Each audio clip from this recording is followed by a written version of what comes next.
it's going to be. Yes or no? Keep it or not? Oh, Gut reaction. My brother said it's about how I carry it.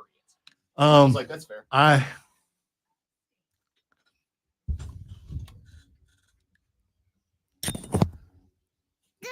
night. And off we go, ladies and gentlemen, boys and girls, children of all ages. We are live.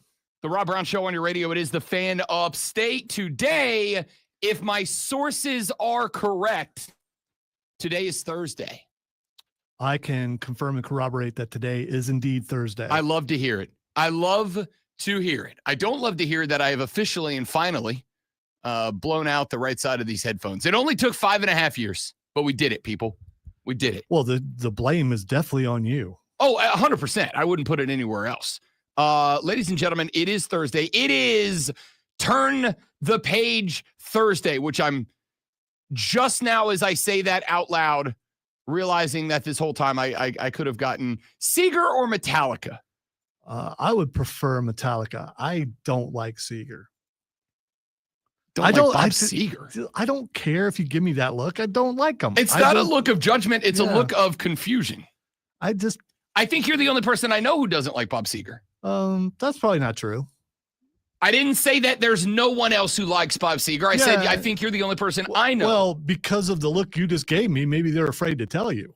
I mean, that could be a thing. Listen, there's other artists you've told me that you don't like that have me raising the eyebrow before Bob Seger. The look you gave me is the same look that people give people when they say they don't like the Beatles. And there's no comparison, Bob Seger and the Beatles. No, I don't disagree. Again, it wasn't a look of judgment. It was a look of confusion. I don't think I know anyone else, not that there is no one else. I don't think I know personally or am aware of that I know anyone personally who dislikes Bob Seger and the Silver Bullet Band. You know, here's the thing. You're the first person I've heard say it. How's that? Cool. Ladies and gentlemen, welcome in. It's the Rob Brown Show. Glad to have you. Hope you're well. I guess we'll hold that thought. We'll come back to the Bob Seger thought because the bullpen just got called into early duty here on the show. Man. Great to have you guys. We have got a lot we've got to do. I don't know how you go to break without. I'm going to figure it out, buddy. Here's what you could do. I know. I already got it. I could talk on that microphone. No, I got it. Listen, I'm a damn professional. I know what I'm doing. I got a clip I ready. I was all ready. It's all right. We got it. We're good to go. I got a long clip at some point. I'm going to play it in this segment. I'm going to run to the other side. I'm going to go to commercial because Lonzo got called, pressed into duty on our other station for reasons that have not been made known to me yet. But listen, unfortunately, when you're as good at this job as Lonzo is, and I will go ahead and pat myself on the back, when you're as good at this job as I am, you get called into duty to bail other people out. So Lonzo, going to step away for a minute. You got me. I'll run through this segment. If he's not back by the end of it, then I'll step over to the other chair. It doesn't matter. We got this, people. Not the point. You don't care about any of this. Let's talk sports. I am kind of excited about this weekend in football, to be honest with you. So let's start with the update that we got yesterday. I do not know that it is a story yet. There may be a story there.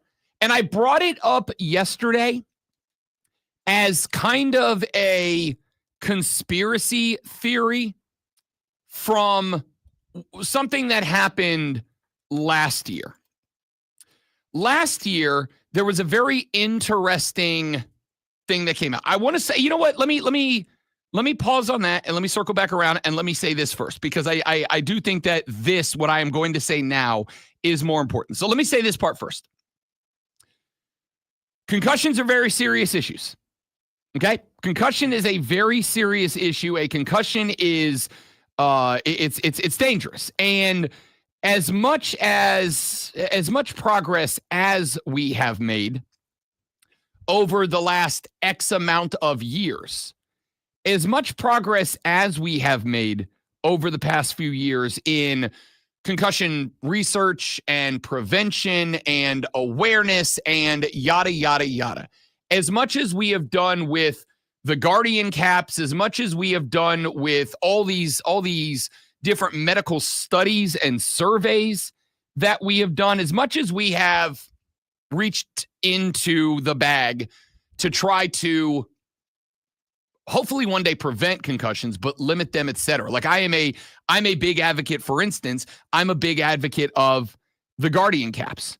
I would not have an issue, and I may be in the minority here, and I don't care.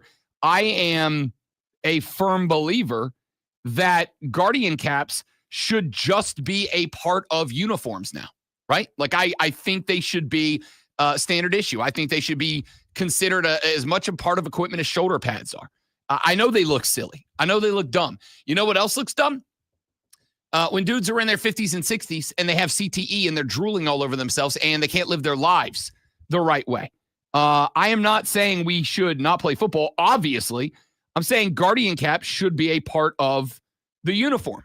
Moving from this point forward, Guardian cap should be a part of the uniform. I think we've done a lot in terms of moving forward with recognizing how dangerous concussions, specifically multiple severe concussions, can be. They are not something to play with. They are not something to be taken lightly. They are something that we should do more to understand, to prevent, and to deal with, to come up with medical processes for people who have sustained concussions. And I am a big-time believer in the belief that if somebody has a concussion, I do not care about your record or how important they are to your football team. If they have a concussion and the symptoms of that concussion are still showing, you don't play. You don't practice, you don't play. Now, with that being said, LaNorris Sellers got what appears to be, although I am not a doctor, nor did I stay in a Holiday Inn Express last night. I am simply looking over the reports in the news that dropped out of Columbia last night, yesterday afternoon, whenever. Appears to have sustained a mild concussion.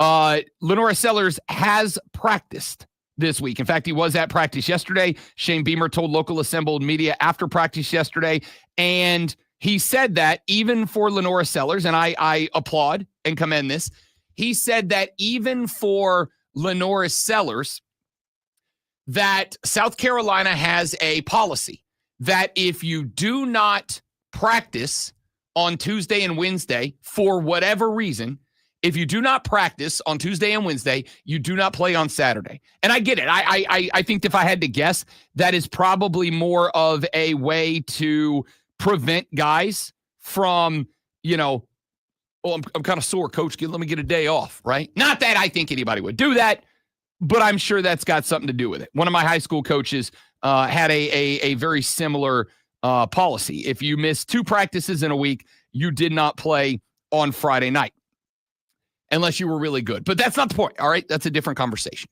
So, practice yesterday, and the reports are that Shane Beamer and South Carolina are optimistic that LaNorris Sellers will be able to play on Saturday on the road at Mizzou. But I brought up a conspiracy theory yesterday, and I wonder if this is playing into it to some degree. I wonder if this is playing into what happened last year. We talked about this very briefly yesterday. There was a spot last year where when South Carolina and Mizzou were getting ready to go in the 2024 season, Mizzou had a player that was listed as questionable, as is LaNorris Sellers, was listed as questionable in the weekly injury report, and South Carolina did not, I'm not going to say no, because questionable. Questionable means it's questionable if he's going to play. Maybe he's going to play. Maybe he's not going to play. We'll see. Well, the player ended up playing in that game, and not only ended up playing in that game on Saturday, but was like a heavy hitter in that game on Saturday. Had a big game against South Carolina. And there were some, I'll say, backhanded comments about it. Effectively, it was insinuated by some folks around different programs and around the media that perhaps Mizzou was pulling a Bill Belichick, Tom Brady situation. When you remember when Hoodie had Belly under center in New England, every single week, Tom Brady was listed as questionable. Tom Brady was listed as questionable, even though there was never a point, not often a point, where Tom Brady it was even insinuated that Tom Brady may not be 100%. So the thought was last year, and I know for a fact that at least a handful of South Carolina media members insinuated that, hey, perhaps Eli Drinkwitz maybe massaged the injury report a little bit to withhold a little information and kind of throw South Carolina off their game before they got there. And so I said yesterday, I don't think this is a real thing, but at the same time, with that story being known and being discussed the way it was discussed last year, I wondered if maybe there's not a little gamesmanship around LaNorris Sellers, or if this is genuinely questions about a lingering concussion. I hope it's the latter. Listen, if you're gonna play gamesmanship with your injury report, if you're gonna play gamesmanship, especially if you're going to do it because you believe that's what the team you play this weekend did to you last year, all right, I don't love it, but hey, football's football. There's a lot of stuff that happens that I don't love. I genuinely hope that this is a spot where you take the health and the well-being of LaNorris Sellers very seriously. I hope that you are very careful with the condition that he has. I hope that you are very careful with his future, because as we have pointed out a number of times, this is a young man that does have a very bright future ahead of him. In fact, the other day, I think Tuesday, I was looking at NFL first overall selection betting odds as they are through week 3 or 4 or whatever we are here in the college football season. And I have watched over the past couple of weeks, even with the Elvis weekend, LaNorris Sellers' numbers have jumped. Let me tell you where they're at right now, just because I looked them up. As of Monday, this is as of Monday. There's a lot of potential development and change between here and Saturday, and obviously, if South Carolina either doesn't have LaNorris or does have LaNorris and loses, or does have LaNorris and he puts on a show and lights up some fireworks on Saturday, we'll find out. But as of right now, the odds for the number 1 overall selection in the 2026 National Football League draft, which is dominated by quarterbacks right now, shocking to no one, Garrett Nussmeier out of LSU has the shortest odds to be the number 1 overall pick. As of right now, Garrett Nussmeier is 3-1 to be the number 1 overall pick. The second shortest odds to be the number 1 overall selection in next year's NFL draft, LaNorris Sellers. He is plus 470. Drew Aller out of Penn State is now at 7-1. Cade Klubnik, who started the year with either, depending on what sportsbook you looked at, started the year with either the shortest odds or the second shortest odds, but he was sitting around, if I recall, like plus 350, plus 375, somewhere in that mark. It was like him, Nussmeier, and Aller were all kind of around each other at the time. Cade Klubnik's odds now behind Drew Aller. Aller at 7-1. Cade Klubnik and John Mateer out of Oklahoma, as well as Indiana quarterback Fernando Mendoza, are all 11-1. Carson Beck 12-1. Texas's Arch Manning. If you are going to bet Arch Manning at 15-1 to be the number 1 overall selection in next year's NFL draft, just Venmo me that money, and I will invest it wisely for you in like good whiskey and a couple of my own bets that might actually win. How's that?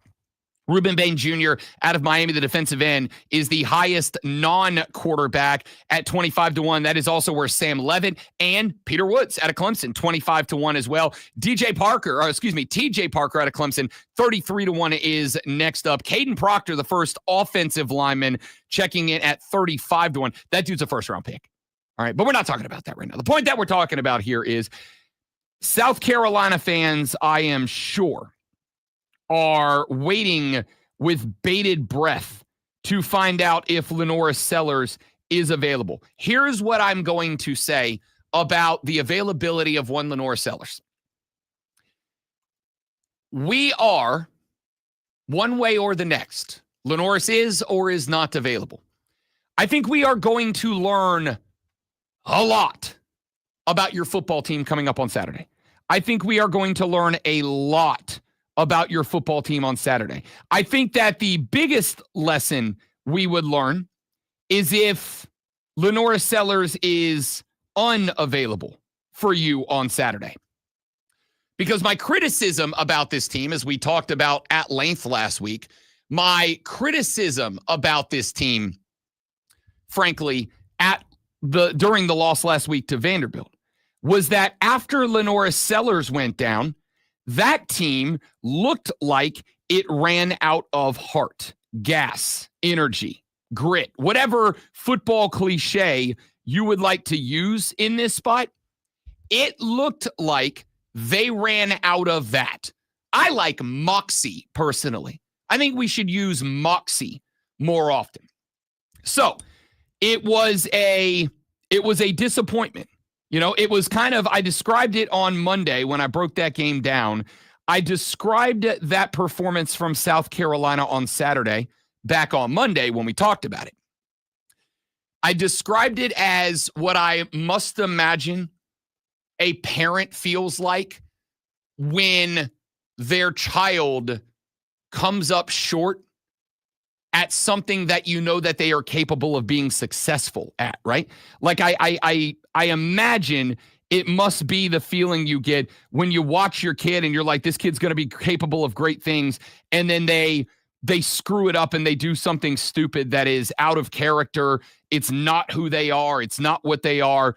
Whatever, right? Like it's got to be that feeling because, and I've said this 100 times this week, and I'll probably say it at least a few more between today and tomorrow as we start to break down games. We will talk the X's and O's of South Carolina v. Mizzou coming up in a little while. But to me, it was kind of the I'm not angry, I'm just disappointed phase, because the one thing that I did not think that I would question about this football team, when I knew there was always going to be a game we were going to question LaNorris Sellers, either because he went too far playing hero ball or he didn't go far enough because he was trying to be unselfish.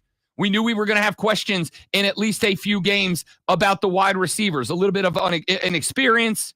We would have some spots where potentially Nick Harbor would look really good here and not so great over here. We knew there'd be questions about the run game, maybe not the running back, but the run game, right? Like we knew that Faison was going to, because of the fact that he had to wait and get the waiver and yada, yada, yada, that there would probably be some level of time required to develop chemistry in the run game. We knew we'd question that. We knew we were going to question the defensive backfield with the loss of talent back there, the linebacker core with the loss of talent back there. In fact, there was really only two things on this team that I didn't think that I would question, which was A, the defensive line, because I thought there's some dogs on it. And even there's some spots already that I have questioned that. But the one thing I did not think I would question was the guts of this team. And I don't like using the word character in a spot like this, because I think a lot of people that word carries so much weight to it, right? Like character is more of a word that you utilize when you are talking about, that's more of a word you talk about when you're talking about someone like personally, right? Like I'm not talking about them as a football team, talking about personally, their decision-making, their behavior, their ethics and their morals and all that. And I don't really like to do that with football, because at the end of the day, when the dude put their helmet on and when the dude take the helmet off, that's different people to me, right? Like I try not to judge. I try to separate the football player dude versus the dude, and recognize that. And I have to say this a bunch of times. Sometimes we get a reminder that these kids are kids, and even dudes in the NFL are still kids. There was a really funny clip. I'll have to find it. Aiden Hutchinson, defensive end from the Detroit Lions, who, of course, had that horrific leg injury last year, had to go through surgery reconstruction. They had to put a metal rod down in his leg to make sure it wouldn't do that again, whatever. He was doing a press conference. It was either late last week or early this week, where one of the reporters was like, we kind of know what the surgery was like, but like your experience, blah, blah, blah. And he goes, yeah, I got a metal rod in my leg. And he said, and I'm paraphrasing, but it's really close. He said, I'm like 15% on the way to be a bionic man. Hopefully that's the last bionic part they put inside of me. And then you just saw this like dumb smile creep across his face because he realized the sound of the joke that he just made. Sometimes these kids are kids, and we have to remind ourselves of that. So I try not to say I'm judging the character of a team, but I think I can say I judge the mindset of a team. And the mindset of that team after LaNorris went down wasn't ideal. We had Denton Day from SiriusXM on the show yesterday, and he talked about it a little bit. And he's kind of in Lonzo's camp, right? Like he's in Lonzo's camp of it doesn't matter how much grit, heart, whatever you have. When you lose your leader, when you lose your dude like that, when you lose your guy like that, the reality of the situation is that it is going to be hard to keep the intensity up, right? And that's kind of what I think that's kind of what happened to South Carolina. I think that's fair to say. So we're going to learn a lot about your team. I don't want to talk about that when we come back. What do we hope to learn about the South Carolina Gamecocks? What can we learn if LaNorris plays, which they're optimistic he will, and if he does not? We'll address that when we come back. I am Rob Brown. The Rob Brown Show is on your radio. Ladies and gentlemen, let's get it. It's the Fan Upstate. All right, guys, stay right there. I got to run to the other side of the board and get some buttons pushed. Stay right there.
It is the Rob Brown Show here on the Fan Upstate. Lonzo will be back with us in just a few minutes. Hopefully, fingers crossed, we'll find out. In the meantime, rolling solo for just a handful of minutes. The text line is open for you at 844-326-3663, 844-FANFONE. If you'd like to get at us, that is also the number to call and be on the program. South Carolina fans, I would like your thought, input. What do we need to learn about your team this weekend? And as of right now, as we mentioned just a moment ago, we do not yet know if Shane Beamer will have LaNorris Sellers available or not. He did practice, or let's rephrase that. Shane said that LaNorris was in practice. How much he practiced, I don't know. Haven't gotten the full report yet. Don't know if he was running contact drills, non-contact. Was he in the red shirt? Was he just in a shell? Was he just throwing to stay loose? I don't know yet. I haven't gotten that report yet. I'm actually looking for it right now as we speak. But what I am looking for at this moment is what you think this team looks like and what you want to see from this team based on whether or not he plays or he does not. As we mentioned, we got the update that LaNorris Sellers is officially listed as questionable for this contest Saturday on the road at Missouri. And you know what this game is. I don't think that the guys in the locker room don't know what this game is. My belief coming into the season was if you want a shot at the playoff, you need to go 5-0 to start the season. My other belief coming into the season was that while one player does not make a team, not having one player can break a team in college football. And I think that may be something that South Carolina has to deal with. Again, question mark if he is unavailable to play.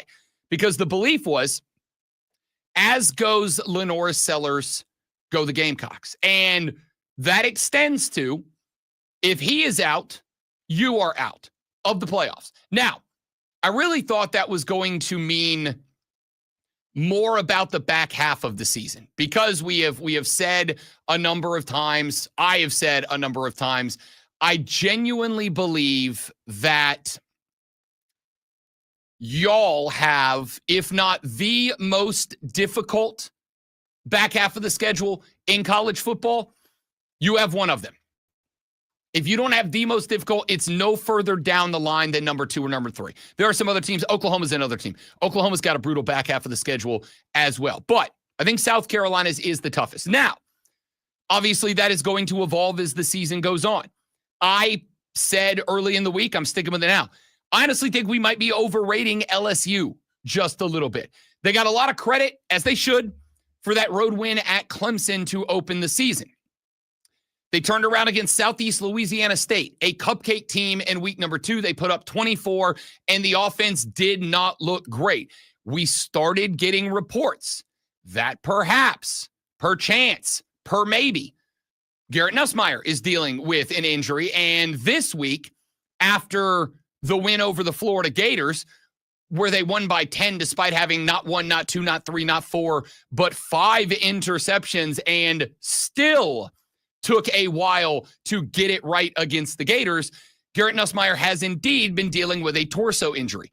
Is that part of the reason the offense looked a little stagnant the last 2 weeks? I don't know. The point is, if the answer is no, and Clemson's just not a good football team, but because we did not know that in week 1, it made LSU's win look a lot more quality than it will be if Clemson finishes 7-5, 8-4. Maybe that's not quite the game we thought it was. Because again, 5 picks thrown by DJ Lagway and the Florida Gators on the road in Baton Rouge, Louisiana, which is where you have to go play that team, South Carolina.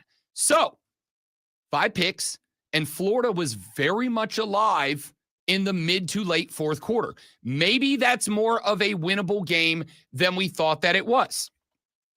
I think the Oklahoma game now looks even better. I tried to tell you coming into the year, I think Oklahoma is going to be a rebounded football team. They're now number 11 in the country.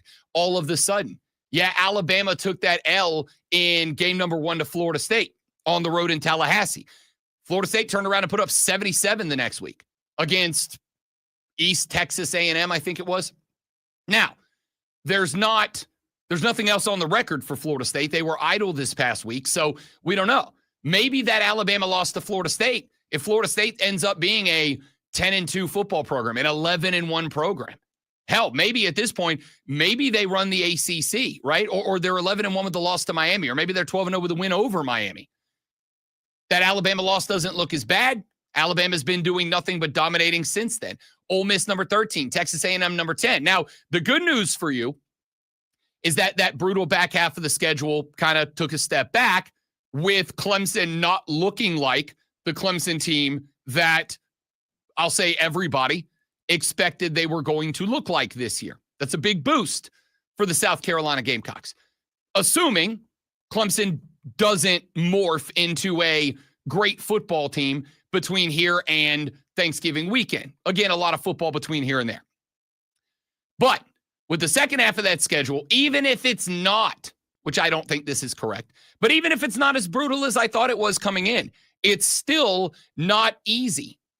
At Ole Miss, at the compound, Texas A&M, by the way. A&M looks good, not defensively, and that's why I kind of like that game as a bit of a toss-up for South Carolina, because as good as Texas A&M has looked so far, defensively, not good. They gave up 24 to UTSA, 22 to Utah State. They let Notre Dame hang 40. Notre Dame's a good offense too, but with a freshman quarterback who's trying to find his way. If CJ Carr can go hang 40 on A&M, I would like to believe that LaNorris Sellers could go hang 40 on A&M. But are we letting the Gamecocks off the hook? I think this is maybe the question. Maybe this is the question that I should have used as our segment hook here. For all the heat, for all the crap, for all the flack that we've given Clemson for not being where they were sold as being coming into the year, is South Carolina. Are we letting them off easy? The answer to that might be yes. And again, I talked about this in the last segment. I bring it up one more time because I have a lot of respect. I wouldn't have him on the show if I didn't. A lot of respect for the takes of Denton Day for SiriusXM and the BetMGM network. He is to me one of the most adept college football minds that we have on the show. And I said on Monday that when LaNorris went down, what I expected out of this South Carolina team was kind of a win one for the Gipper attitude. What I expected out of this South Carolina team was to come out swinging. All right. Yeah. Maybe we need to maybe we have to lean on the run game at this point against Vanderbilt. And that's a tough time when you're in the hole already. But defense, pick them up, right? Like, the offense is kind of hamstrung a little bit now. They've got to lean on the run. Whether it's Doty or Nolan or whoever else they're going to run out there as the backup quarterback for the rest of that game. Defense, you've got to pick it up. And in a game where, with all due respect to the Vanderbilt Commodores, and I have a lot of it, Clark Lee's probably my favorite coach in football right now. It's like Clark Lee and Brent Key are my two favorite coaches in football right now. You also know Diego Pavia is the Vanderbilt offense. Diego Pavia is that offense. And you still just were letting him do, there was no contain. When he came up the middle, there was no attack to take that away from him. You were treating Diego Pavia as if he was Diego Breeze. And it's just not what I expected. And Denton Day said, look, man, you lose a quarterback like LaNorris Sellers. When you've had the entire offseason, even if you don't believe it, at some point when you hear a narrative, when you hear it take enough times, like eventually subconsciously your brain will start to lean, if not believe it, lend credence to it, right? I had a golf teacher one time who told me that when you step onto the tee to hit your drive, or when you're standing in the fairway ready to hit an iron shot, you zone in on the hole, right? Like, think about the green and the hole, or if you're on the tee box, think about the fairway. He said, don't don't think, okay, water's to the right, so I need to play this to the left. Don't do that. And I said, why not? And he said, because subconsciously, even if you are telling yourself, avoid the water, the caveman brain in you goes water, water, water, water, and your body will make micro movements to adjust to the water. Whereas if you just ignore the water to the right and you go fairway, dead center fairway, left side of the fairway, I'm going to go to the fairway, I'm going to go to the fairway. Not I'm going to miss the water, but I'm going to go to the fairway. Then those micro movements that subconsciously your body has you make will trend towards, will point to the fairway. And Denton Day said, when your leader in every facet of the word, when your leader goes down, it is only in an ideal world that you say, all right, we got this. Like, let's go. You know what I mean? Especially when it's a guy that is as important as LaNorris Sellers. LSU, Will Weeks, their linebacker. He's their heart and soul. He's their guy. He's their dude on defense.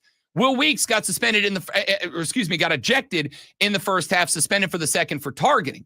And while this year you're still allowed to be on the sideline, so he was still out there kind of trying to be the verbal leader or whatever, you could see the LSU defense, despite coming up with, again, 5 turnovers off the Mighty Gators of Florida, you could see that defense lost a little bit of gas, lost a little bit of its edge. And that is because their vocal leader, their physical leader wasn't out there.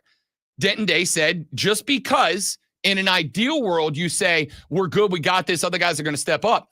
When it is a guy of that level of importance, you can't help but kind of have the air taken out of the room a little bit, right?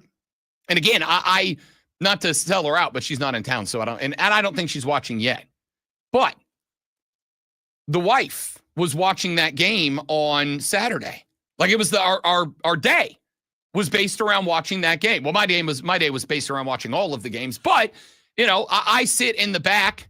I sit at the command center in the bro cave where I've got 4 TVs, 2 laptops, and a tablet going to watch as much as I can watch at any given time. But when her team is on, when her Gamecocks are on, I go out into the living room. And I'll bring the laptop and I'll put like the 2 other most important games on the laptop, but we're watching the game together. And LaNorris goes down and gets to halftime and she's like, all right, love you, go to bed. I was like, ma'am, you're in a ball game. What are you doing? And she said, yeah, but LaNorris is down and it's like they're not even trying right now. She picked up on that, right? She picked up on that. She loves her Gamecocks and she loves college football, but she doesn't really do the X's and the O's, and she doesn't really kind of read team vibes. She's there for the touchdowns and the dubs. She's there for Sandstorm and all that. And so when she got up and said, they don't even look like they're trying. And I said, okay, but like, it's almost halftime, they can adjust. And she goes, LaNorris isn't out there. They've lost it a little bit. I was like, I can't really be mad because that's how I feel about it. So my question for you is, A, have we been too easy on South Carolina? And the reason I ask that is, again, expectations wildly higher this year than maybe they have ever been.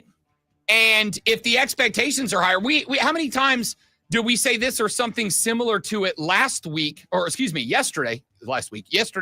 about Dabo, when he said, I don't know why we're gauged by different standards than everybody else. Well, because A, you've been a dominant force in college football for 10 years now. And because B, you said it. You said best is the standard. I'm kind of at that spot now. If South Carolina is trying to sell us on, we're not your grandpa's Gamecocks anymore, shouldn't we be holding you to the same standards that we have held Oklahoma to the last couple of years, Texas to the last couple of years? Maybe not quite that high, but you get the point, moving them forward.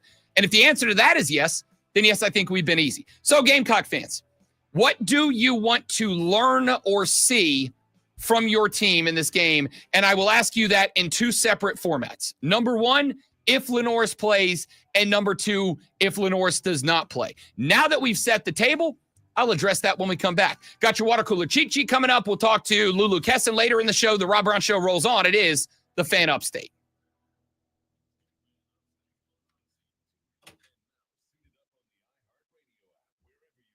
Hang on just a second, guys. I have to do a real job here. All right. Mike, good morning. Joe, good morning, fellas. Good to have you all in here. Everybody else that's lurking in the background and hasn't commented yet. Shout out. What's up? How we doing? Hope everybody's well.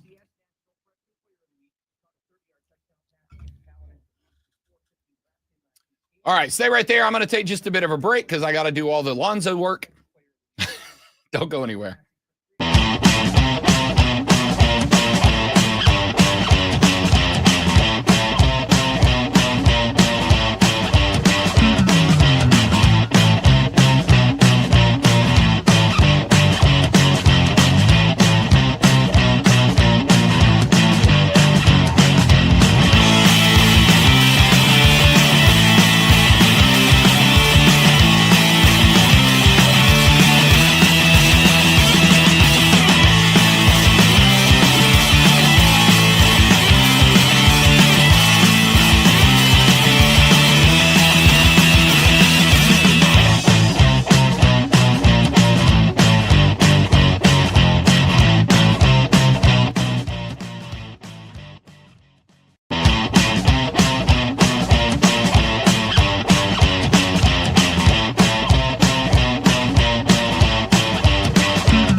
All right, dudes and dudettes, thanks for hanging in there. Oh, I got to move that thing off my face, don't I?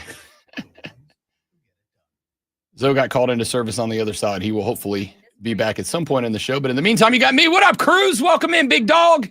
Good to have you, brother. Thanks for coming by, man. I genuinely, I don't say it enough. I appreciate you guys that come hang out with us in the mornings, man. It genuinely is awesome. I appreciate it more than I can tell you guys, sincerely. And for those of you that do share us around with your little social media circle, that is appreciated as well. We are desperately trying to grow the show because I would like to keep doing this job for a very long time. But I need your help to do that. And I'm not afraid to beg.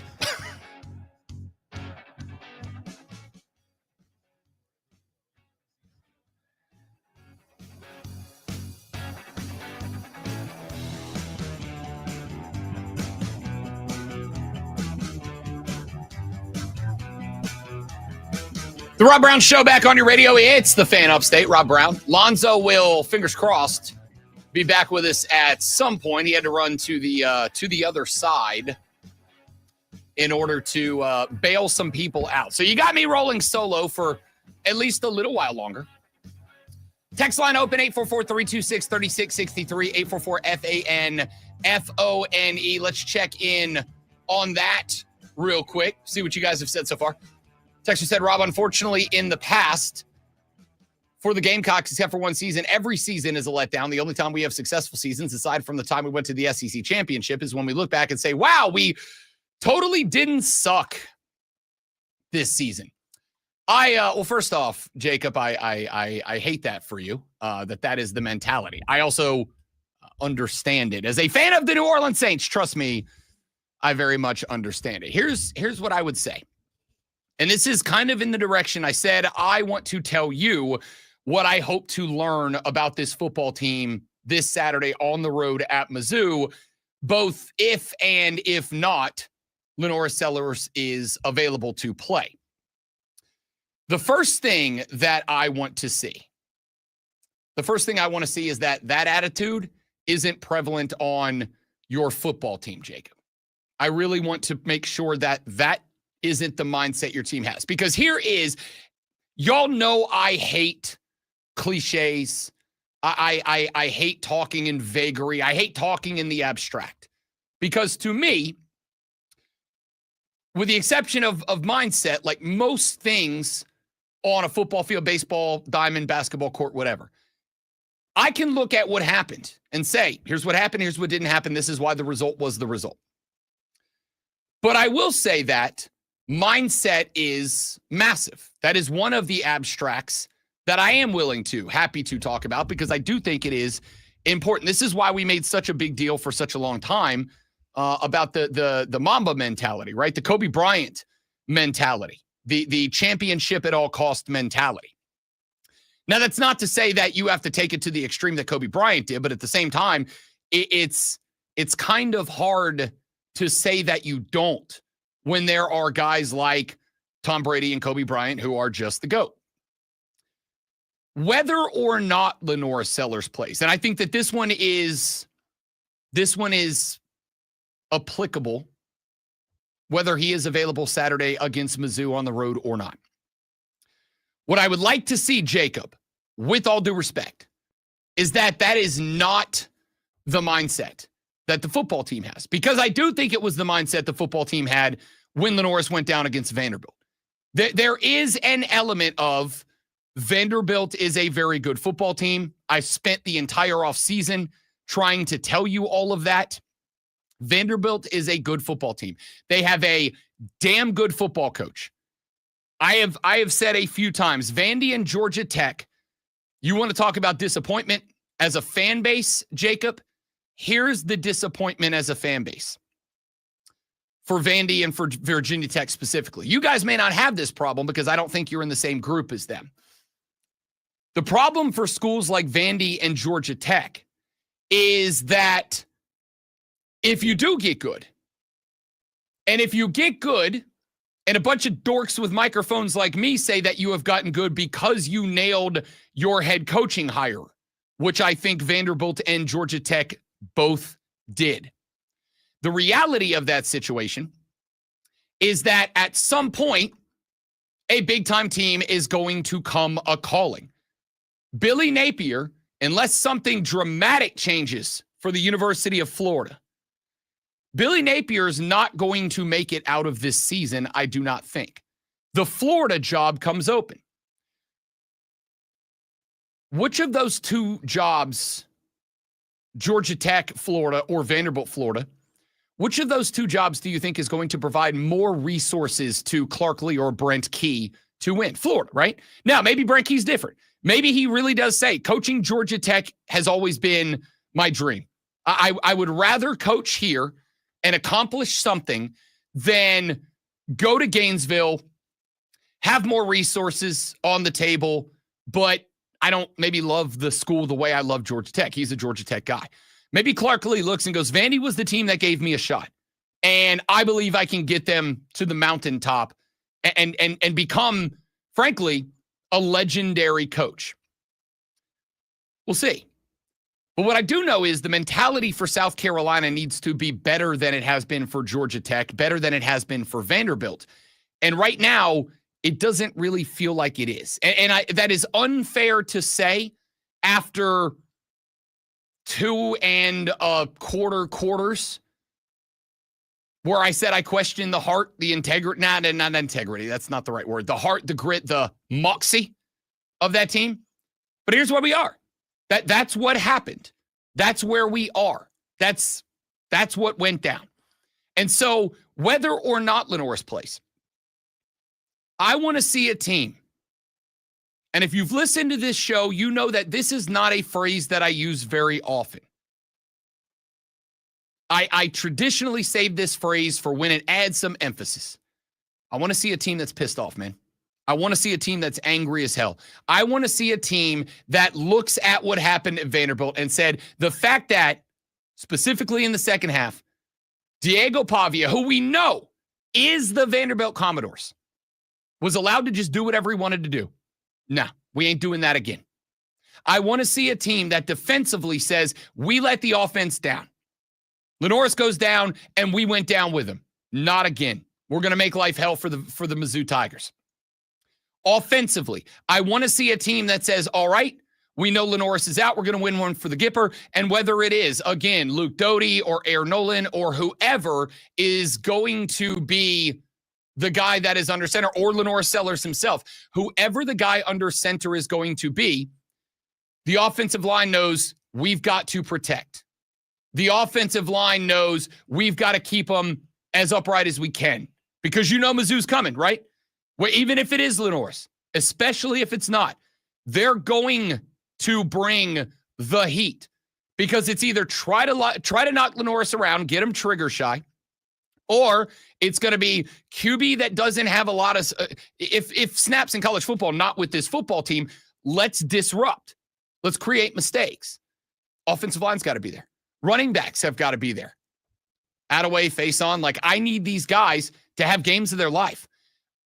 If I don't see a team on Saturday that looks like, whether the execution is flawless or not, if I don't see a team that looks like they are fighting for their bleeping lives, I'm going to have a lot of questions about where a program that I was very high on during the offseason. I was on other people's pods and shows and saying, look, like, I think the roof is 9-3, but as Denton Day agreed with yesterday, I think this is the year we have a 9-3 at-large team. And frankly, if we're going to have a 9-3 at-large team, it is only out of the Southeastern Conference that team can come.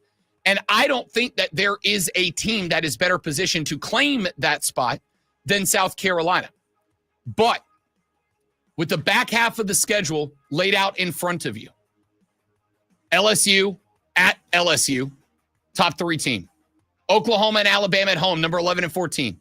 At Ole Miss, at Texas A&M, 13 and 10. Back home for Coastal, back home for Clemson. And again, maybe Clemson takes a step back. Maybe you're better than Clemson. I don't know. We'll see. That's a long way off from now. But I said 5-0, you're out entirely. Because if you go 4-1 through this stretch, you can only afford 2 losses through LSU, Oklahoma, Alabama, Ole Miss, Texas A&M, Coastal Carolina, and Clemson. Do you think that that's likely, South Carolina fans? Honestly, do you? And here's the thing. If you have 2 losses in the first 5, you're just not good enough to go through those 6 and only have those 2 losses. All right, let's take a break. We're back after this. Water Cooler Cheat Sheet, top 3 sports stories you need to know. Up next, we'll get over to Clemson. We'll talk some NFL. It's Turn the Page Thursday. We start looking ahead to the weekend upcoming in football here on the Rob Brown Show in the Fan Upstate.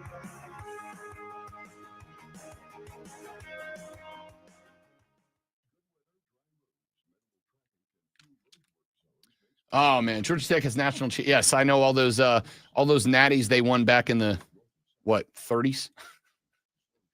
I'm not here to judge. All right, guys, let me get everything set up for the next hour. If you don't mind, please stay right there. I shall return ever so briefly.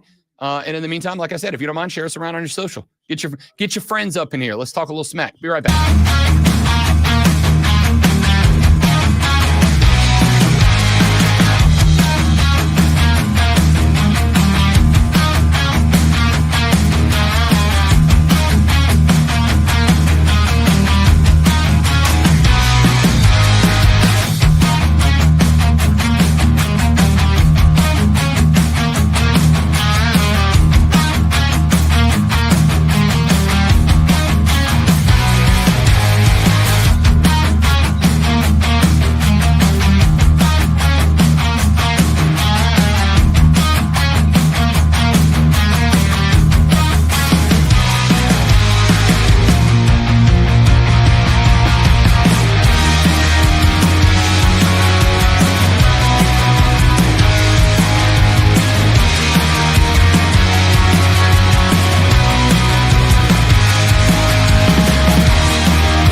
right, peeps. Thanks for hanging in there. Sorry, I'm still trying to learn. They changed all the computers on this side of the desk since the last time I've been over here, and I haven't gotten a chance to get over here and kind of feel it out lately. So I'm still trying to figure it out.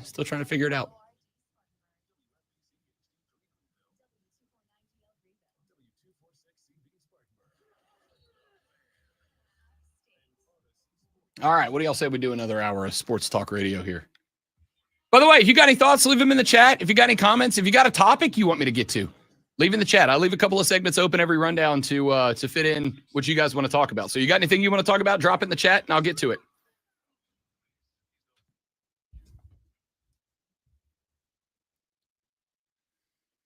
Here we go, our numero dos of the Rob Brown Show on your radio. It's the Fan Upstate. Welcome back, ladies and gentlemen. Great to have you.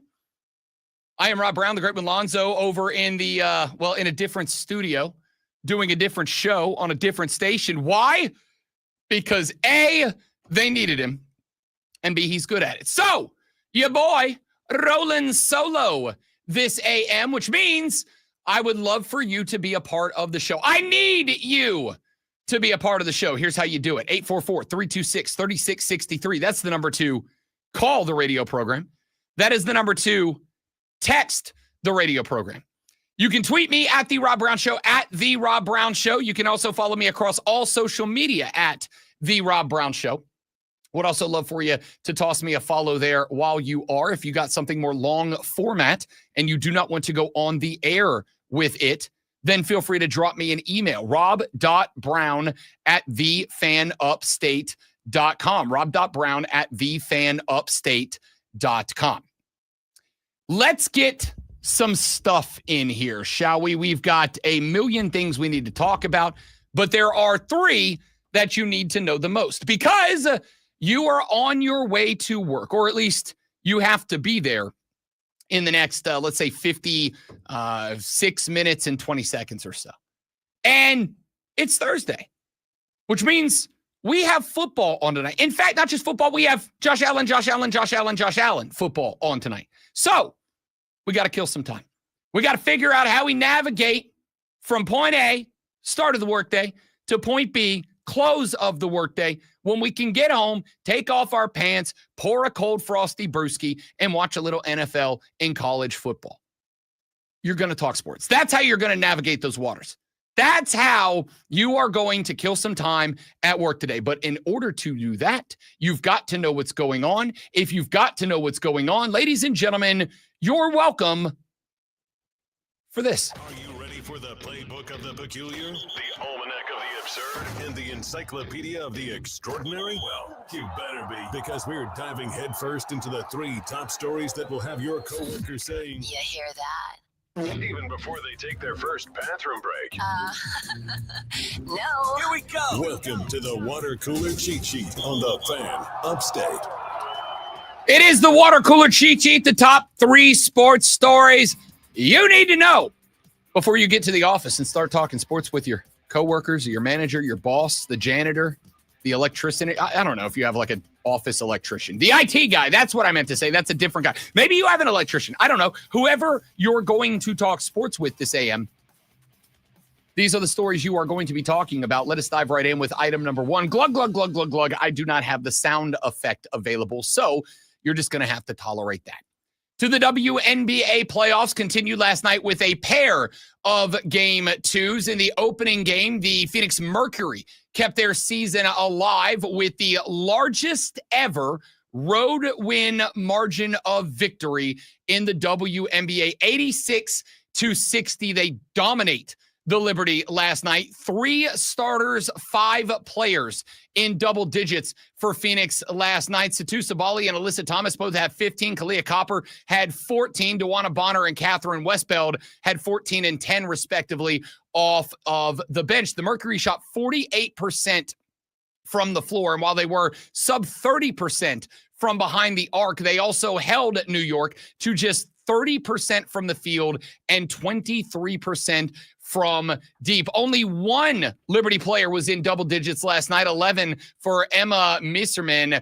Brianna Stewart, one of the better players in the WNBA, held to just 6 points on 2 of 6 shooting last night, 0 for 1 from behind the arc. Over in the other contest, which took place later on in the evening, a very entertaining basketball game. I actually stayed up and watched a chunk of this one last night. Minnesota eliminates the expansion Golden State Valkyries. 75-74 was your final. These were two very evenly matched teams last night, and it led to a great basketball game. Nafisa Collier led all scorers with 24 points on 10 of 16 shooting. She was just 1 of 5 from behind the three-point arc and 3 of 7 from the free throw line, but very good from the field. Overall, the Lynx 46% from field goal range. They got Kayla McBride going with 18 as well. For the Valkyries, 43.8% from the floor, just slightly worse, and that's where the number was made up. The Lynx, 8 of 28 from behind the arc. The Valkyrie, 11 of 22 for 50%. So where they were shy in field goal percentage overall, they made up for it in three-point shooting, hitting half of what they did, but 7 of 9 from the stripe. Ladies and gentlemen, boys and girls, specifically, you youngsters out there, you Utes of America, listen to Uncle Rob. I mean it when I tell you, if you want playing time, if you want to be on the hardwood when it's in the clutch of any given game, make sure you're a free throw ace. All right. I am talking a couple hundred after every practice. Just sit at the line, bang, bang, bang, get that muscle memory down, go watch some YouTube videos, whatever it is you youngsters do nowadays. Make sure you're a good free throw shooter, because free throw shooting in that game could have made the difference. 7 of 9, 8 of 9, you tie, 9 of 9, you win the basketball game. Let's go to item number 2, glug, glug, glug, glug, glug, glug, glug. This is a team and player specific water cooler cheat sheet item. It is not something that I would traditionally put on the water cooler cheat sheet for most teams, but it is a Carolina Panthers story, and so I feel like it is appropriate to do so. Dave Canales has now spoken out on something that has been a concern to me dating back to week number 1, and that is former South Carolina Gamecock Xavier Legette. Now, you all know how I feel about XL. I love XL. He's wildly entertaining. I have zero problem with Xavier Legette being an NFL ambassador to any and everything that he does. His social media is great. His presence in different offseason activities is great. I love the guy. I want to hang out and be friends with Xavier Legette. The problem is, like any good business, when you show up to the workplace, it doesn't matter how I feel about you anymore. We've got a job to do. We've got a mission to accomplish. And if you can't do the things that are part of your responsibility to make sure that the team accomplishes its goals, you got to take a back seat. Well, Xavier Legette has struggled this year. He had a number of drops in game number 1. He had the, I forgot I needed to get 2 feet down in the NFL, not a catch, in week number 1. In week number 2, he had what could be statistically labeled the worst single game performance of a wide receiver in history. Xavier Legette was targeted 8 times. Now, in fairness, 2 of those were bad throws. 6 of them were not. Xavier Legette was targeted 8 times. Let's say there were 6 catchable footballs.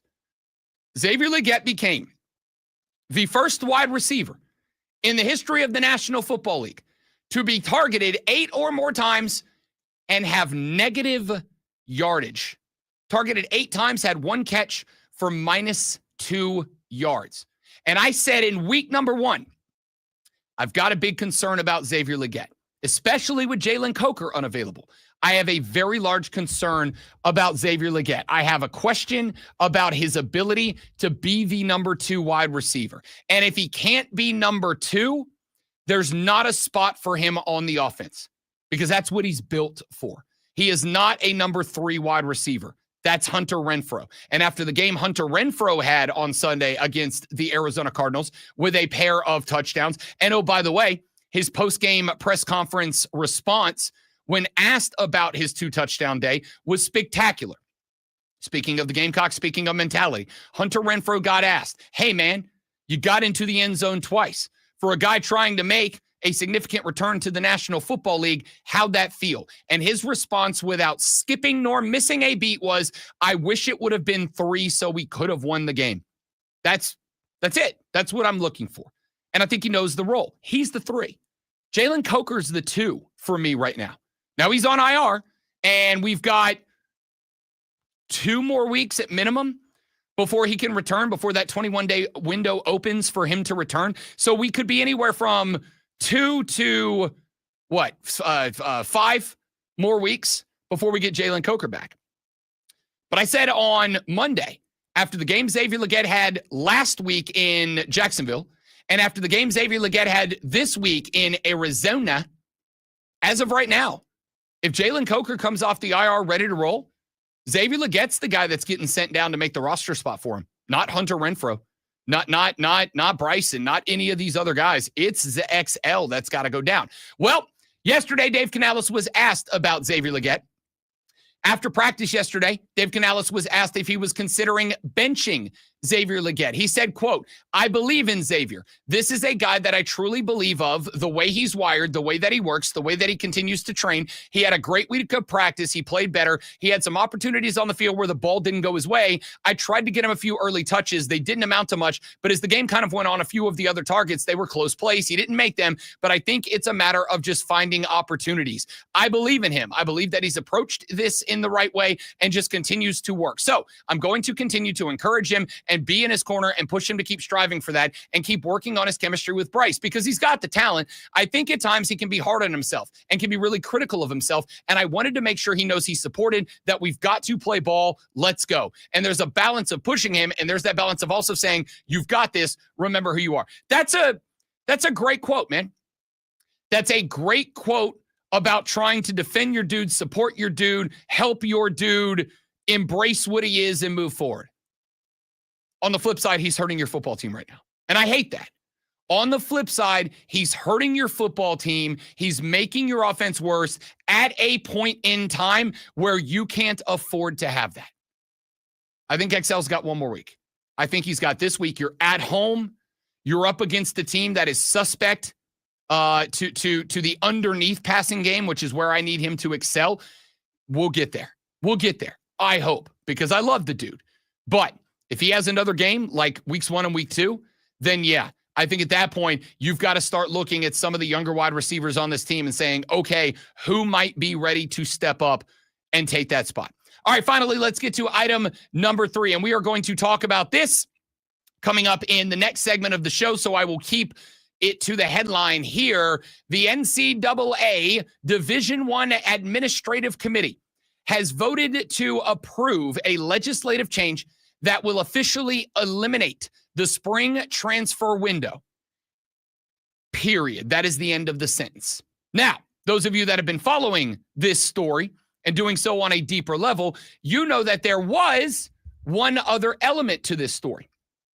The other element was the belief that the Division I Administrative Committee would sign off on a 9 or 10-day transfer window that would happen in January. It would start the day after the the day after the quarterfinals and would run for either 9 or 10 days. The proposed dates were January 2nd through January 11th. They did not codify that. They did not codify that. And if they did not codify that, that means right now, the spring window is eliminated. The winter window, letter of the law, and this isn't going to be around when the winter window, as we know it, would get here. The winter window still exists right now. The spring window does not. So the belief is that they will be approving a transfer portal window that will likely take place in January. What that window is going to look like, we don't know. And that is because there is one group of people that has now loudly and openly given feedback to the administrative committee about what they should do with that window. So when we come back, let's talk about this story. What does this decision mean? What does this decision say? We'll talk about that when we come back. My name is Rob Brown, rolling solo for you until Zoe gets back. But for now, you got me. So let's rock and roll. Oh, by the way, before I go to break, happy birthday, Mom. Rhonda Brown turning, I'm not going to tell you how many years of age today. Happy birthday, Mom. Thank you for everything. I love you. Talk to you later. Back after this on the Rob Brown Show on the Fan Upstate.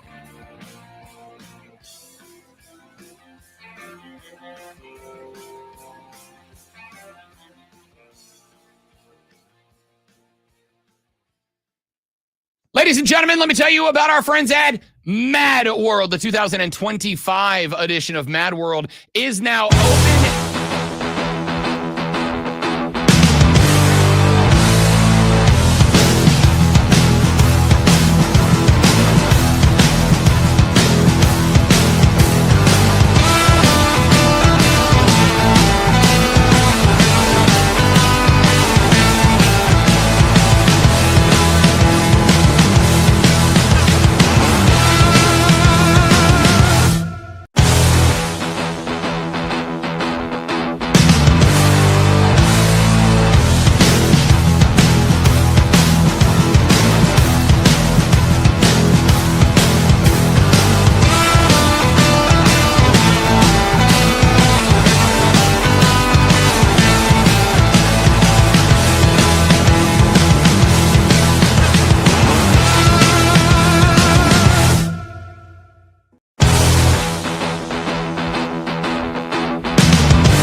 No, Tommy, I did not lose a bet. I was going clean shaven because now that I've gotten down to the 200-ish range, I wanted to see if I can got rid of the double chin. And the answer is not all the way because I now have the 40-year-old man chin where like this isn't really even fat filled. It's just saggy now. I'm just 40 and I didn't know that was going to be there, but I really wanted to see it. So I shaved and left the mustache because I was going to send a picture to the wife just to freak her out and be like, I think I'm keeping it. But then I shaved and I looked at it and I was like, maybe I'm going to keep it. So I'm just test driving it. She's out of town until next Friday. So I've got plenty of time to at least get the stubble back out. I just wanted to test drive it for a day or two, see if I could pull it off. Clearly by that response, the answer is no. The Rob Brown Show is on your radio. It is the Fan Upstate. I am Rob Brown. Lonzo hopefully will rejoin us later on in the program. In the meantime, flying solo, you're welcome. Let's get to this transfer portal window story. I know a lot of you don't really often care about the business side of sports. And while I love the business side of sports, I don't know why. I blame my dad, I guess. I wish I was a smarter businessman. I really do. Because then I would probably have what's the money? Then I would probably have some money. But in the meantime, I'm still intrigued by the business side, and this is a part of it. So yesterday, the NCAA the NCAA Division I Administrative Committee voted to approve a legislative change that eliminates the spring transfer window. However, it did not sign off on establishing January 2nd through 11th, which was the proposed loan portal window for FBS and FCS players. Why did they not do that? The answer is because one group of people apparently pushed back enough to make them have some second thoughts, to reevaluate where they are. That group of people is student athletes. According to Ross Dellinger, there was quite a bit of feedback from student athletes. And because of that feedback, the FBS and FCS oversight committees are going to have a discussion about modifying the dates and length of the proposed January window. The administrative committee will consider those adjustments when they meet in October. According to Dellinger, FBS head coaches advocated for a January portal window at the American Football Coaches Association convention back in January, with both oversight committees voted to support changing the transfer windows earlier this month. The reform brings a major change to the timing and duration of the offseason transfer period in college football, writes Dellinger. Now, we have got one window. We've gotten rid of the spring window. We have got one window, but we don't know where that window is going to be yet. The knee-jerk reaction that I had to this story was that we have one transfer window, and whether it is the 2nd through the 11th, unless that transfer window is on the 21st or later, we are going to have one transfer window, and it is going to be during the college football playoffs. Now, you're going to go, Rob Brown, that only impacts a small number of football programs, correct? No, it impacts everybody. And here's why. Now, you don't have to like why, but it is why. Let's say you got a cat, and I'm going to pull something out here. Let's say last year, Miami goes to the playoffs. And let's say Miami last year, as a lot of people thought that they were capable of doing, let's say Miami last year makes a run to the college football playoff semifinals. And let's say Miami last year has Cam Ward at quarterback. Now, Cam, as the year went on, it became progressively more obvious, was going to be going first or second overall in the draft. But let's say he was a sophomore. Let's say that he was going to be drafted late first, early second round. And let's say that the deal that Nico Iamaleava had on the table, or scratch that, wanted on the table, an $8 million NIL deal was potential for Cam Ward. Now, if you hate that guys are switching teams, then this example is not going to persuade you or move you at all. But if you don't, if you're good with guys having the opportunity to go and do what's best for them, whether it's making money, finding a new school where they'll get to play, shifting up or down a level to show off their talent, whatever. If you're good with that, then you would have had happen to Cam Ward last year what has happened to a couple of other players that have made a run in the playoffs. Either A, they have to pull a Bo Pribula like he did at Penn State last year, where he announces that he's going to go into the transfer portal, but he does it while Penn State is still in the college football playoffs. And while Penn State said, all right, cool, like we got it. Drew Aller's coming back. You're the backup. It's going to be your last opportunity to crack a starting lineup. We're good with it. A lot of teams might have said, all right, deuces, get on down the line. Changes everything for the head coach, for the roster, for the depth, for the offense, whatever. Number two, these guys have to be thinking about and making that decision when you want them dialed in on the college football playoff. You want them dialed in. And it also does what has happened to some other guys, which is they decide they want to transfer.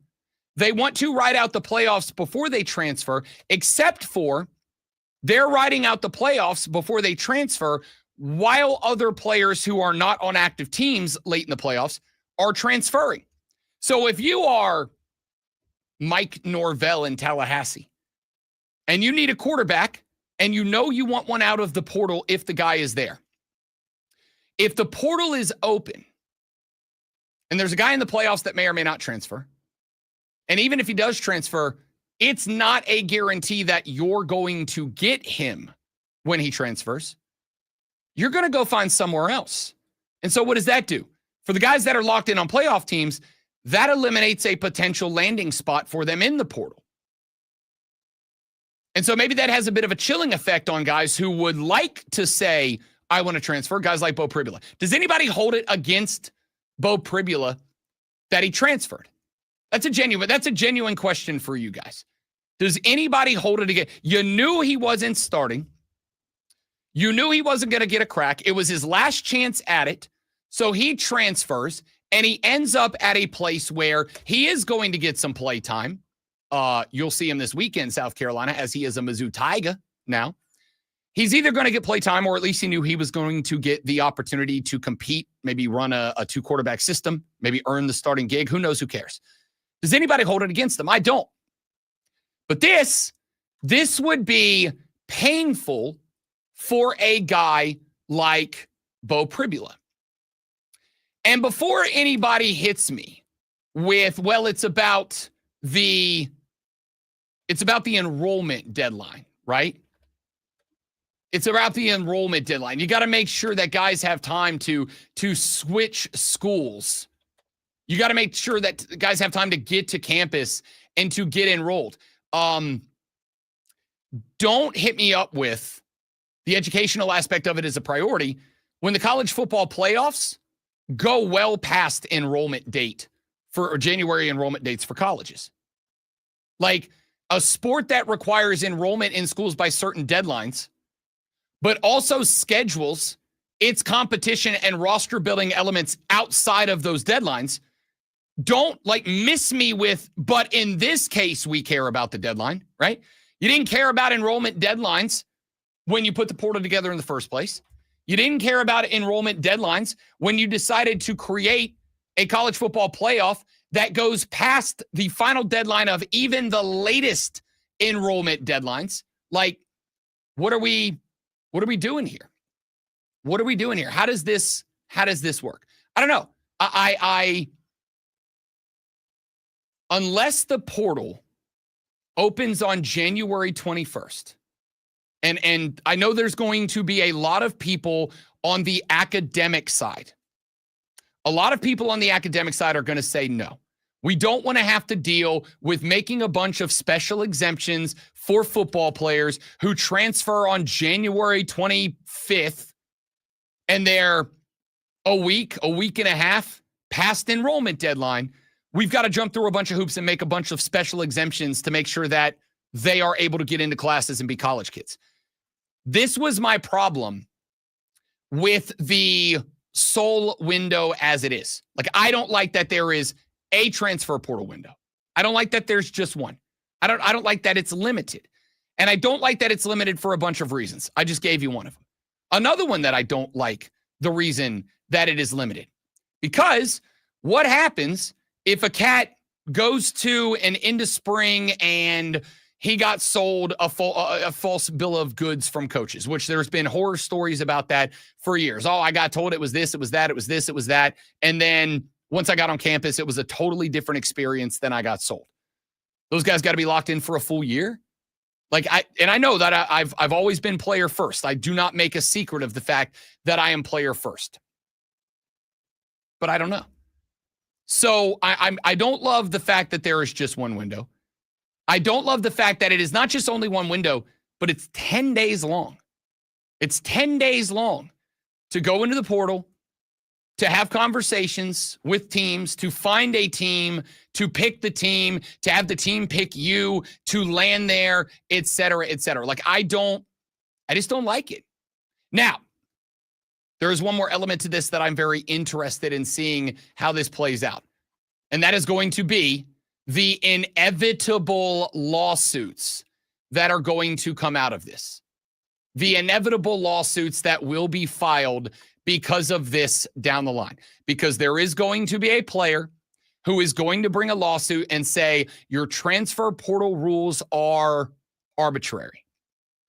And the reason that can work, because some of you can say, well, wait a minute, Rob, why can't the NCAA establish and enforce its own rules without having to go through a bunch of legal challenges every time they try to?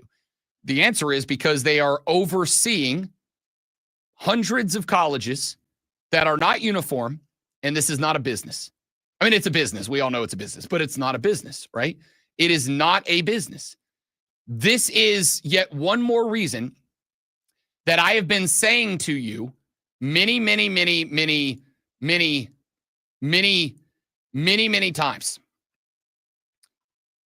that the end game in all of this,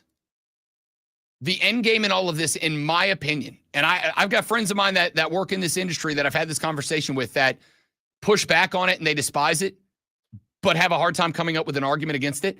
The end game is that at some point, student athletes are going to be labeled as employees. And at some point, we are going to have a student athlete union around the country where once you sign a scholarship, you are placed into this union. And I'm not a specialist. All right. I've never been in a union. My old man wasn't one. I'm pro-union, but I'm not in one. I've never been in one. My old man wasn't. All right. We grew up in the Deep South. Not a lot of unions going on down where we were and in the industry my dad worked in. So I don't have a ton of experience. I know that there's a bunch that goes into having a union. I obviously know a lot about I know enough about the ins and outs of the MLB and the NFL player, the NBA players unions, et cetera, et cetera. And I know that for those unions, you have to be in the league for X amount of time before you are granted membership to the union. I don't know if that will be the case with this, right? I think it'll be something where you sign a scholarship, you're eligible for union membership. You don't have to join it, but if you don't join it, you won't have protections that CYA about NIL and the portal and whatever other elements of college footballs come into college sports are introduced down the line as that develops. But I do think that is the end game. And I do think that is the direction that we are headed in now. I'll tell you right now. If you are an attorney, what? If you're an attorney out there who deals in either employment law or sports law, you got a chance to make like $1 gazillion coming up because this is going to be a thing down the line. This is going to be a thing. I think the revenue split that we talked about, obviously, during the offseason, that was a huge step in the direction. And I think the inevitable lawsuits that are going to come from this are coming down the line too. And by the way, we're still waiting. There is one more outlying variable here. And I'll bring this up and then we've got to run to a break. There is one more outlying variable here that I think we have to talk about. And that outlying variable that I think we have to talk about is we're still waiting to find out, unless it's just coming past and I missed it, but I don't think that I have. We've still got to find out what is going to be the end result of the lawsuit between Wisconsin and Miami. Remember their cornerback, Xavier Legette, he just left Wisconsin. He just left and he enrolled. He just moved. He just went to Miami. Is there potential down the line? And I think the answer to this might be yes. Is there potential down the line that the solution to this is there is no transfer portal window? You can come and go from a school as you want, right? Like you enroll and you go to Wisconsin and you're number one and sure you're on a scholarship, but you're there for a month or a semester or 2 or 3 years. And then one day you go, being a Wisconsin student isn't what's best for me anymore. I'm transferring to Miami. I had that right when I was a college kid. Granted, I was paying my tuition, but I had the right to say, this school's not good for me anymore. I want to study this. And this other school I wanted to study journalism. Let's say I wanted to study journalism at UWF, and then one day I found out I could get into Mizzou, the number one journalism school in the country. I could have just said, hey, I applied to Mizzou. They accepted me. I'm out, UWF. Hasta luego, muchachos. Could it be down the line that that's a reality? That college football players are just treated like every other student in the school. If you don't want to be here anymore, don't be here anymore. Go where you want to go. That might be the solution that keeps away unionization. I don't know. We'll talk more about it. Your thoughts, 844-326-3663. The text line is open. The phone line is the same number, 844-326-3663. Hit me up. Let's rock. The Rob Brown Show's on your radio. It is the Fan Upstate.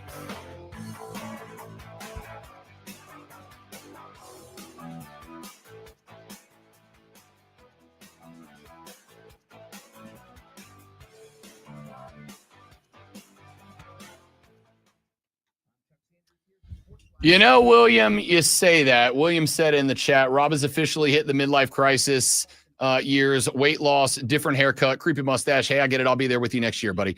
William, I need you to know about 3 weeks ago, I told the wife, I think I'm going to get a necklace. I've never been a jewelry guy. Legitimately, the wedding ring is the most jewelry I wear. If I'm dressed up, I'll put on a watch. I don't even really wear watches all the time. Not a jewelry guy. A couple of weeks ago, I was like, I think I'm going to get a chain. And she's like, all right. I mean, if you want to try it, whatever. So I did. And then after I got the chain, it's just a little black one, nothing big, nothing fancy, right? Most everything I wear, wedding ring is black. I got it in black. Then I was like, you know what? I think I'm going to throw a pendant on. So I did. It's black. It's the same metal. It's tungsten. And it's a compass rose. I'm a big compass rose guy. It means a lot to me. I got one actually inside the tattoo on the arm here. And then I decided to cut the hair, and I was like, you know what? Let me go short with this. I've always kind of done like the medium length or long. Let me go short with it. I did that. Then I got my motorcycle up and running and I started bringing the motorcycle to work and stuff. And I told her last week, I think next up, and I'll have to grow the beard back out before I do this. I think. I don't know if it's going to work, but I think next up, I thought about getting the ears pierced, like just getting some cool ear pierced. I realize that. Like in fact, I told somebody the other day, I think I'm having like midlife crisis is probably what it be. I think I'm having an identity crisis of sorts because I just got to the point where I'm like, I think I just want to try a bunch of stuff. You know what I mean? I think I want to just try a bunch of stuff and see what works and what doesn't. I just want to try some new stuff and see what I vibe with and what I don't. Because I've kind of been the same guy, dressing the same way, looking the same way for freaking years now. I think I just want to try some stuff. And I might hate it. And in 6 months, just go back to being a guy who wears khaki shorts and jerseys all the time. But like, I bought some new shirts, like stuff that I wouldn't normally wear. That just like, let's try it out. Let's take it for a test drive. I told you I was going to clean shave this week. I shaved except for the mustache last night because I was going to take a picture of it and send it to the wife and be like, LOL, right? Just haha funny. And then I did. And when I got done, I was like, I don't hate it. I thought I was going to hate it. I got a white trash stash. I don't hate it. So I FaceTimed her. She is indecisive, leaning, I don't like it. So then I video chatted her brother-in-law, Nick, who is I love Nick dearly. If you're still watching, Nick, love you, buddy. Texted Nick or FaceTime Nick and her sister, and they both signed off and approved on it. The little brother was like, I don't know if I like it or not. It's going to depend on how you carry it, right? Like, do you carry it with confidence, or are you like tepid about it? If you're tepid about it, it's not going to work. Like, you gotta carry it with some confidence. So we're trying it out. We're test driving it. If I hate it, I'll shave it over the weekend. If I don't, I'll leave it. We'll see. We'll see. All right, give me 30 seconds. Let me set up the next segment. Y'all stay right there. I'll be right back.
The Rob Brown Show on your radio. It is the Fan Upstate. The text line is 844-326-3663. You guys have sent me a few texts on this story. We're talking about the decision yesterday from the NCAA Division I Administrative Committee. They have done away with the 2 transfer portal window season. They will now go to a single offseason transfer portal. However, we do not know what the date of that portal or the dates of that portal are going to be just yet. Initially, it was proposed they would be January 2nd through 11th. The coaches were on board with that. However, the administrative committee said that they received they used the word feedback. I'm going to say pushback, but they said feedback from student athletes and are going to have another discussion in October about what dates they should or should not go with for the single transfer portal window. Again, my big question is, what is the legal ramifications in response to this, right? Like, what is going to be the pushback in terms of lawsuits? Because I'm going to go on the record. We're going to have some. So what do those look like? Here's a couple of texts that we have gotten so far during the course of the show. Luke texts the show, said, Rob, thanks for the water cooler cheat sheet. It always helps me when I bounce from Waffle House to Waffle House. There's always a manager, cook, or customer asking me about something in sports. I can't tell you how often the cheat sheet has saved me from looking dumb. Luke, you're welcome. That's what I'm here for, to make your life better. I tell you every morning, this is what you're going to be talking about. I'm glad to help. Tolo J. Butane has texted the show and said, Rob, retention, you are missing that. What do good companies do? Retain talent. Coaches suck at it. Jay Butane, I totally agree. Now, there are some guys that do not. I don't think Dabo Sweeney has a retention problem. It doesn't appear, we're still only in year 4, but it doesn't appear that Shane Beamer has a retention problem. However, there are a lot of coaches that do. Specifically, the older coaches, specifically the older coaches. This is why I think guys like Nick Saban decided to get out. Because remember, I've got a promo running right now where I'm talking about it from the standpoint of college baseball because that was the season we were in when that segment got aired. But I said the transfer portal created a world where college football is no longer, it's no longer run in a authoritarian way in programs, right? You sign the contract, you're mine now. You play here. You want to leave? Go get your undergraduate degree and you can be a graduate transfer. But until then, you belong to me. You do things my way or you're not on a football team. Versus now, where players can go, this sucks a lot and I don't like it here. And it might be because the coach stinks. It might be because they were sold a false bill of goods. It might be because they were told you're going to be a star. And then the next year they recruit a 5-star guy who plays the same position and they get told, hey, you're the backup. Now, I am always going to want players to have the ability to do what they want to do it the way that they wanted to do it, and to be in the position that is best for them. It is also the reason I have said that moving forward, I don't think you're going to see too many more of the rough, gruff, and tough college football coach. I think the closest you've got to it right now is probably Mike Elko at A&M. If you watch that Any Given Saturday documentary on Netflix, they do an episode on every school in the SEC. Go watch Mike Elko's. Like, he's pretty close to it, but there was one scene that kind of made me laugh. There was a scene where during reps, he was getting onto one of his defensive stars. I think it was the kid who got drafted, but I can't remember. But one of his defensive stars, and he is getting after his ass on the practice field. And then, like 30 seconds later, there's another clip of him on the sideline with a couple of guys who are very clearly like holding back from practice. And he walks up and he's like, "Can I get you guys anything? Tropical drink, maybe a little umbrella in it." And he's kind of giving them hell, but they're like having a laugh about it. You can still have a little bit of that edge to you. But coaches nowadays do have to be cognizant of, are we giving the players a reason to stay that is a better reason than, haha, you can't go anywhere even if you want to. Retention is now something that college football programs will have to pay attention to on a player-by-player basis and overall. This is, another reason that if you're a guy like, or if you're at Florida, you're Scott Strickland, the AD at Florida. Let's say you hit the point where you're ready to move on from Billy Napier. You now have to make a well-reasoned decision about if you want to do that in season, because if you fire a coach, a portal window opens for those guys that they can go, okay, I'm out, right? Like they get a bonus window. So there's a lot of thought for the schools that goes into this now, which is part of the reason that I am very happy to hear that. I'm very happy to hear that the feedback from student athletes is the reason that they are having another discussion in October about whether or not they're going to, like, where the window is going to be. They're going to have a window, but is it a 10-day window, a 20-day window? Is it January 1st? Is it January 10th? Is it January 21st after the championship is awarded? I'm glad that they are doing that. Joey texts the show. Joey said, push the top players to the UFL, let the NIL deals follow, cap the age limit of the UFL at 25, NFL drafts from the UFL, NCAA gets left with actual student athletes that are developed. Joey, you and I both know that, let's say on the surface, and I'd have to take a few minutes to think on that, but on the surface, I'll tell you why that idea isn't going to work. For the exact reason that nobody watches the UFL or USFL or XFL or XFSUL, whatever FL it is nowadays, nobody watches it. You know my reason that nobody watches it. Nobody watches it because we only want to watch the best of the best. We watch our teams and then the best teams. We as Americans, that's what we do. We watch our team and then we watch the best teams. How many of you, I didn't get myself into trouble. I got into a heated discussion when the transfer portal stuff and the NIL stuff started up.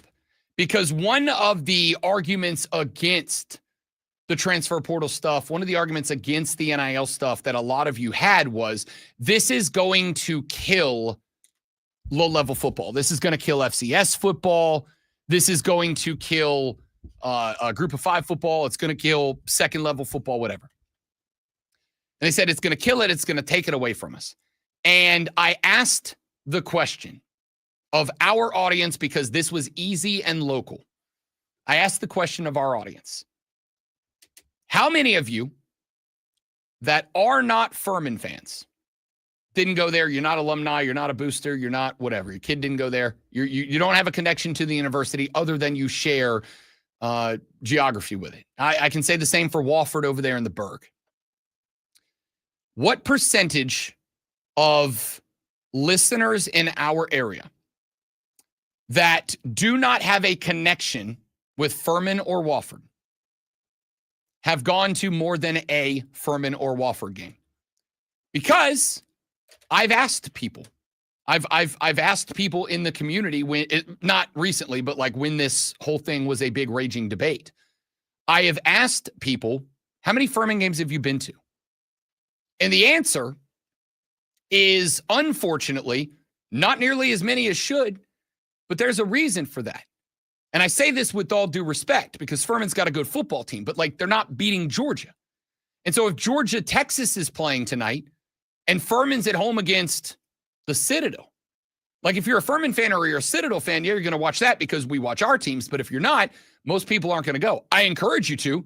Furman does a hell of a job putting on a great entertainment product and it has a good football team. But I'm not going to accept.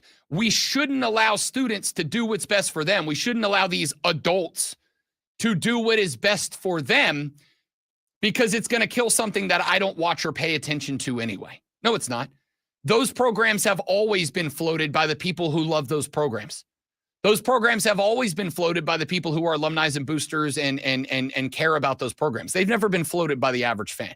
So they're not going anywhere because of that. That was never an acceptable answer. And here we are years after NIL came into play in those schools. Maybe it got a little tougher for them. I don't know. Maybe we should have that discussion one day. But they didn't go anywhere. As far as I know, Furman's still got football games happening at Paladin Stadium. As far as I know, Wofford's still got a football team.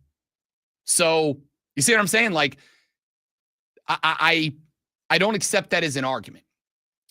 Texture says, you're right, 100%, but the NFL would step in and put their stamp of approval on it as a legit developmental league. Instant success, it's a pipe dream. Joey, they already did that. They already did that with the USFL this year. They already said, like the USFL said, we'll be your training ground, we'll be your experience. The kickoff rule, that's where it came from. They experimented with it there. They tried it out there. They shaped it there before they brought it to the league. They already did that, and none of you cared. We got teams folding because the cities they're in don't care.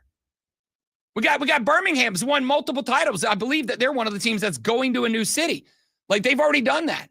And the reality is people don't care. All right, we got a few more texts I want to get to coming up here in just a minute. Lulu Kesson of the Greenville News going to join us in the next segment. We'll talk a little South Carolina sports with her. Before we get there, you're welcome for this.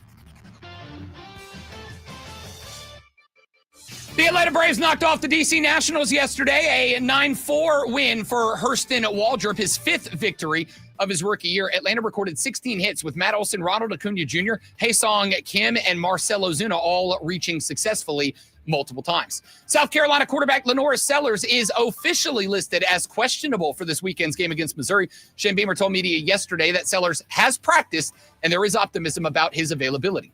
Chicago Cubs outfielder Kyle Tucker has traveled to Florida for further treatment on his injured calf. The Cubs, who clinched their first postseason berth since 2020 yesterday, haven't had Tucker in the lineup since September 2nd, but said they plan on having him for the final 10 games of the season. The Phoenix Mercury kept their season alive with an 86-60 win over the New York Liberty in Game 2. Alyssa Thomas, Satu Sabali, and Kalia Copper, Dewana Bonner, and Catherine Westbeld all scored double digits. And the Minnesota Lynx eliminated the Golden State Valkyries in a Game 2 sweep with a 75-74 win. Nafisa Collier led all scores with 24. Bang, that's a sports flash.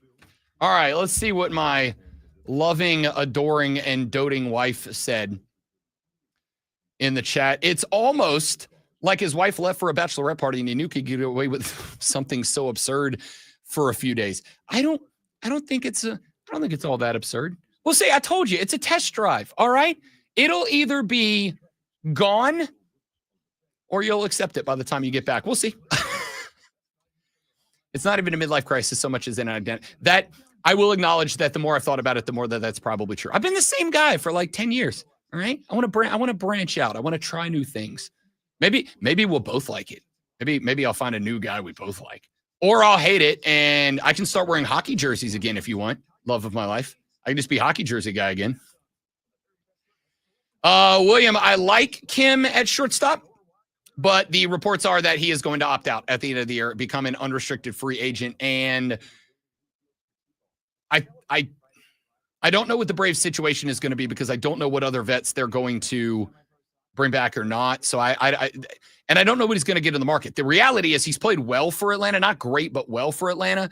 But I think because there's not going to be a ton of shortstops on the market this year, he is probably going to end up at least being bid on for a contract that is probably worth more than he's worth, if that makes sense. All right, y'all stay right there. Let me get Lulu Kesson on the line. I'll be right back. Don't go anywhere. Make fun of the mustache more if you want to. Be our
All right, dudes and dudettes, let's get it.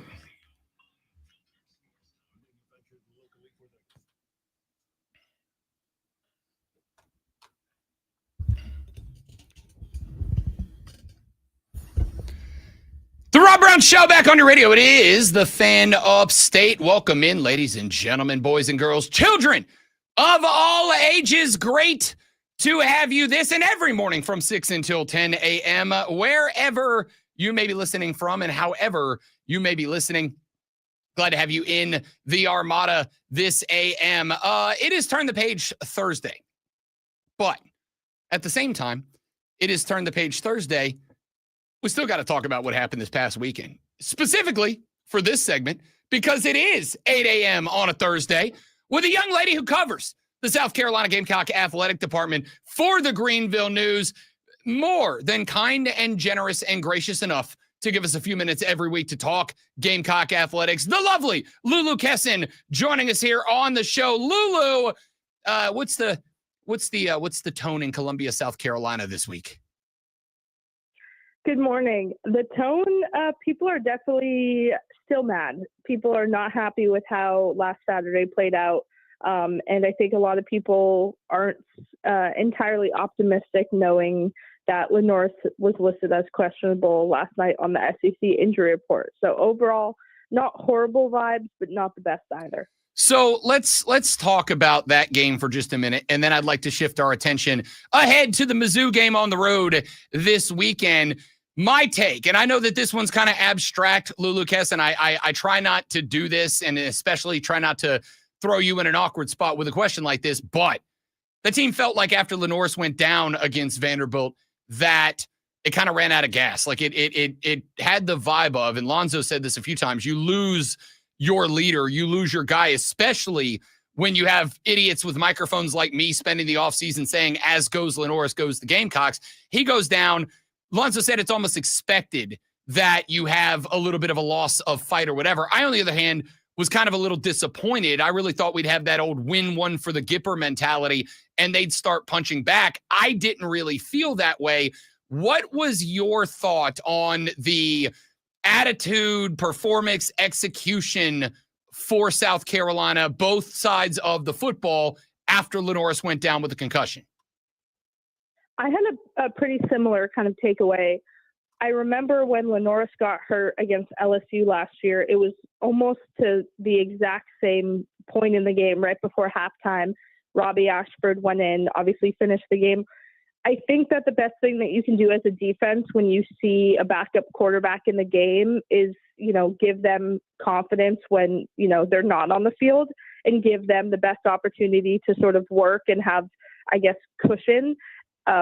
I felt like the defense was really undisciplined. I think that the defense definitely struggled in areas. And, I think it would be unfair if I sat here and said the defense has to be perfect, because it has been the last few games. But the offense, it hasn't been, so it has room to sort of be bad. But it was a disappointing game, knowing that all along LaNorris's impact was on this team is critical, but at the same time, like, other leaders have to step up, and it just didn't look like anyone else did. The energy, the motivation, it really felt like kind of sucked out of the room once LaNorris went down, and that's tough to see, especially for a team that has, really a high bar for this year. You got to have other leaders on the field when one player goes down, no matter who that is. This is kind of an offshoot of that, Lulu Kesson, but what was the energy in Willie B like? Because we didn't really get, at least to me, we didn't really get a good vibe of the stadium after that happened. It really felt like, especially with Vanderbilt then starting to add on to the lead and build it up, and the conversation repeatedly going back to LaNorris and how important he was, we kind of lost, like, Willie B during football games on television.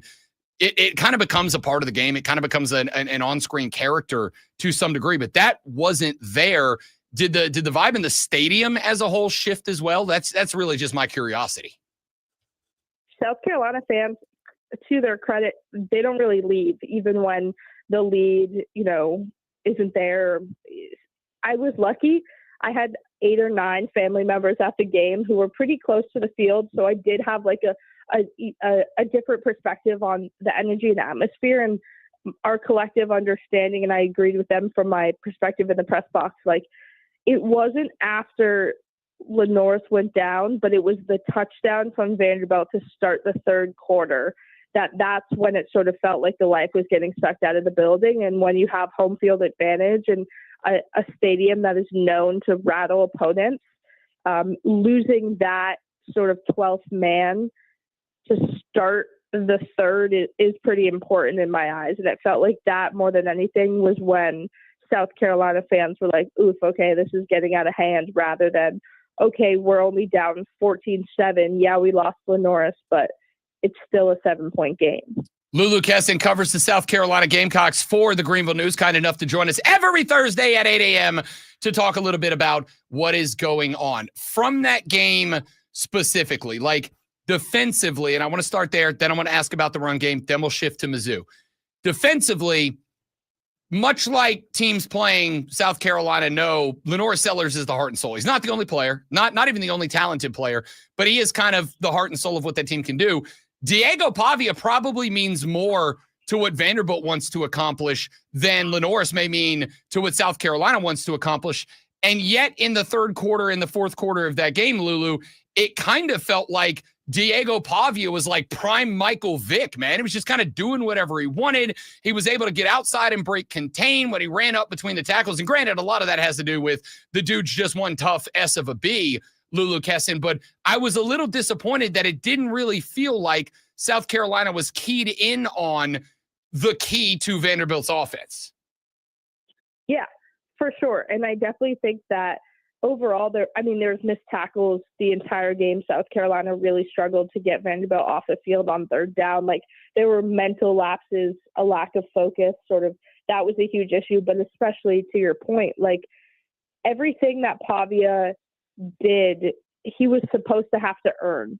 And it felt like a lot of it, I don't want to sit here, and this isn't a diss to Pavia and say, like, oh, it was easy. But I think at the same time, you watch some of the throws he had, like, on third and 21, he's winding up and hits his receiver down. Like, that just can't happen. He can't, one, get that pass off, and two, that tight end can't be as open as he was. It was a clear, I think probably even Pavia expected some of his success to come with a little bit more of a challenge. And I just think South Carolina had a really bad day in that regard. I think that's fair. Let's flip real quick to the other side of the football. You lose your starting quarterback.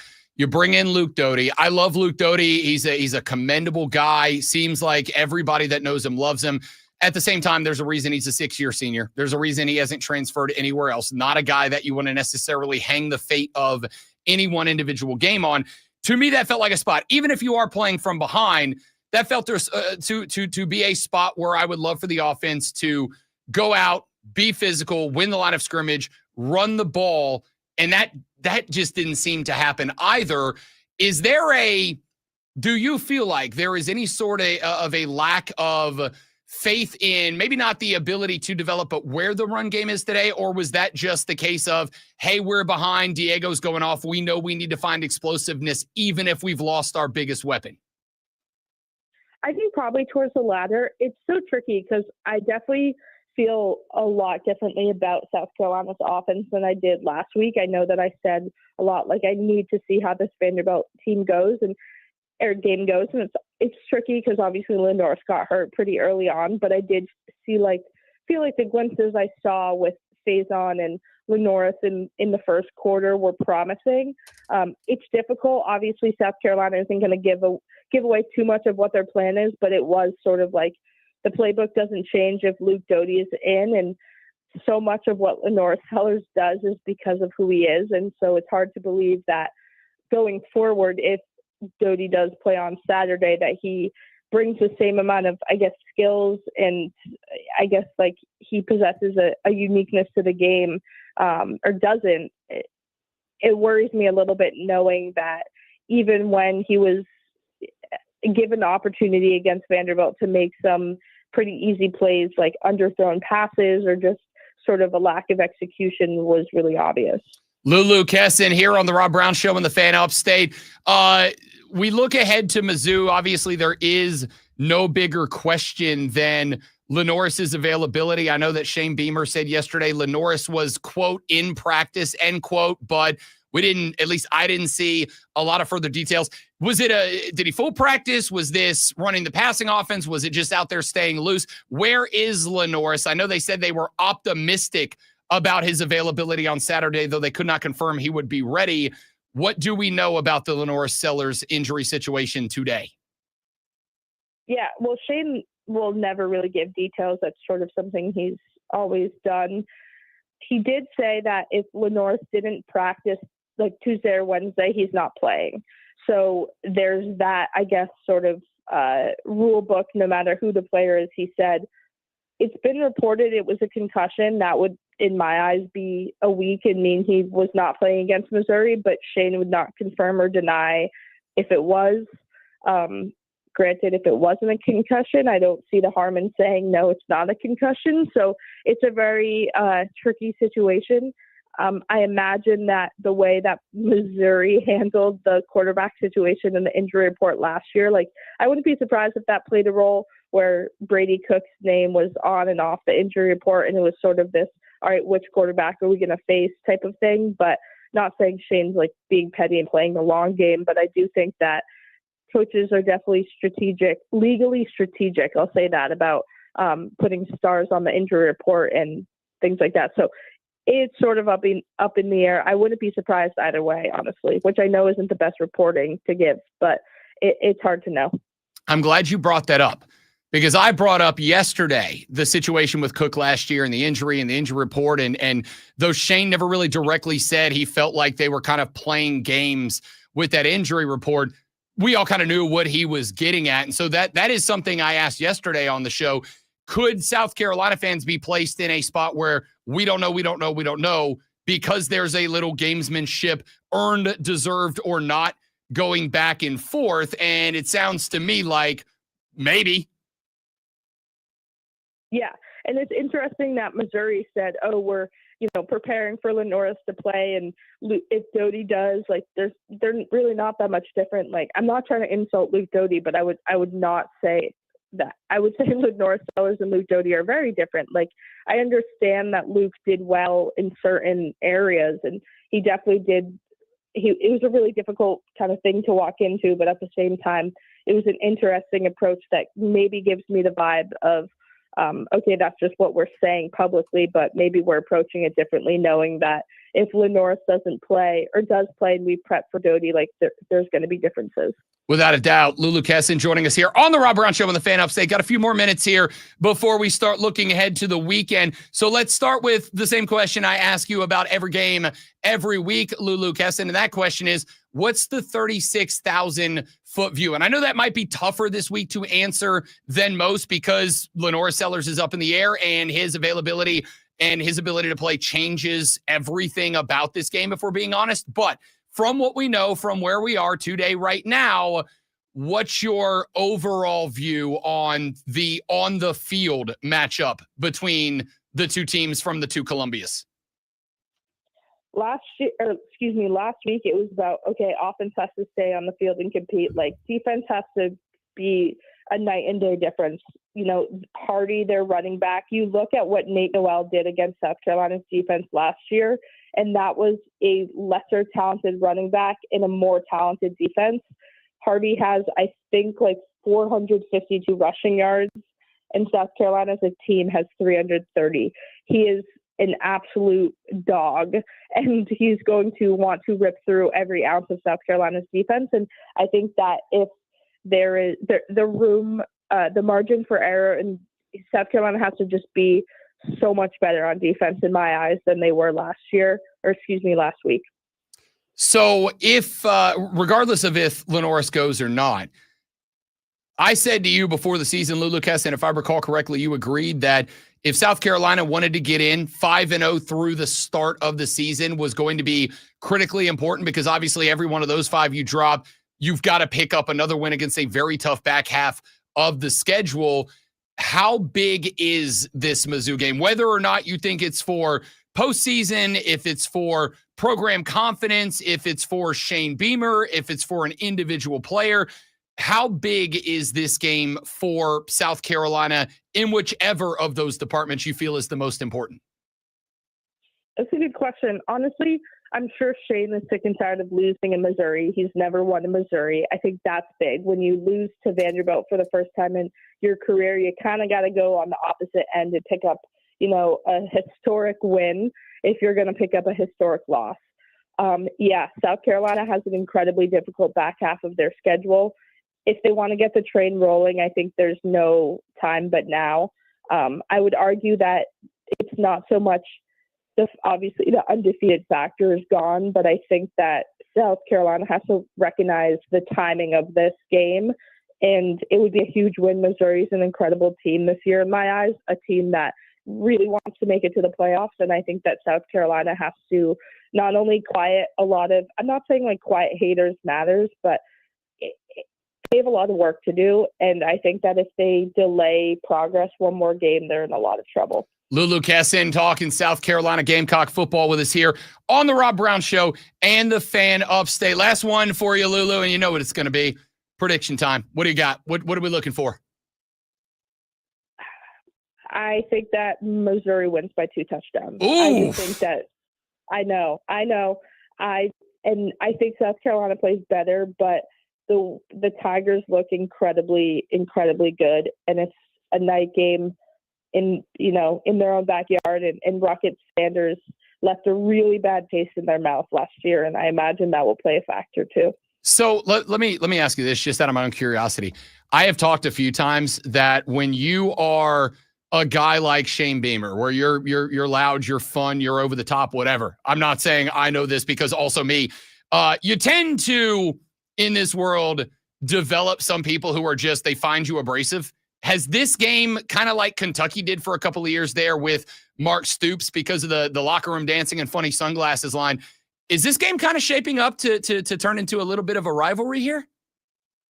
I think so. Like, full transparency, I think people think that these two coaches don't like each other. Obviously, I've never been able to draw that conclusion on my own. I just haven't been here long enough. But I asked the Mizzou reporter, like, hey, how much is last year's win for South Carolina playing a factor? And he was like, it's definitely getting brought up behind the scenes. It's not something that's, publicly talked about, but he was like, Missouri has really high, playoff expectations for themselves, and they know that they can't lose to South Carolina. They can't lose this week if they want those goals to be accomplished.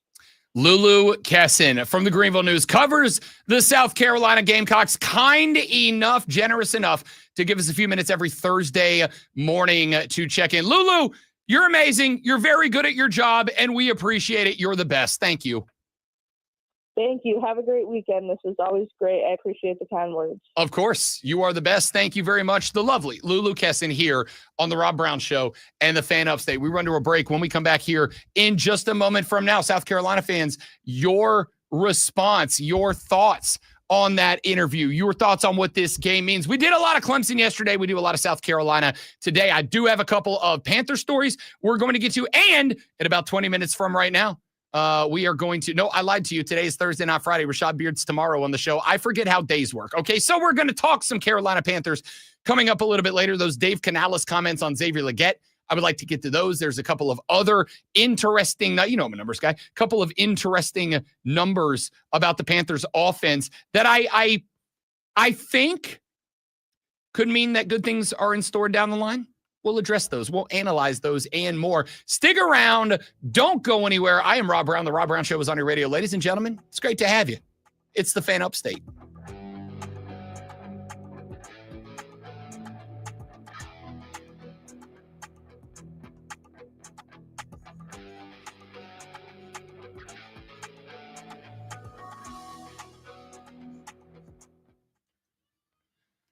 All right, guys, give me just a minute. I'll be right back. Don't go nowhere. I got to go to the restroom. I haven't done that yet. BRB.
Brown Show back on your radio. It's the Fan Upstate. Thanks again to the lovely Lulu Kesson for joining us, talking a little Gamecock football, reviewing what went down in the L to Vandy last weekend, previewing what she expects out of this game against Missouri.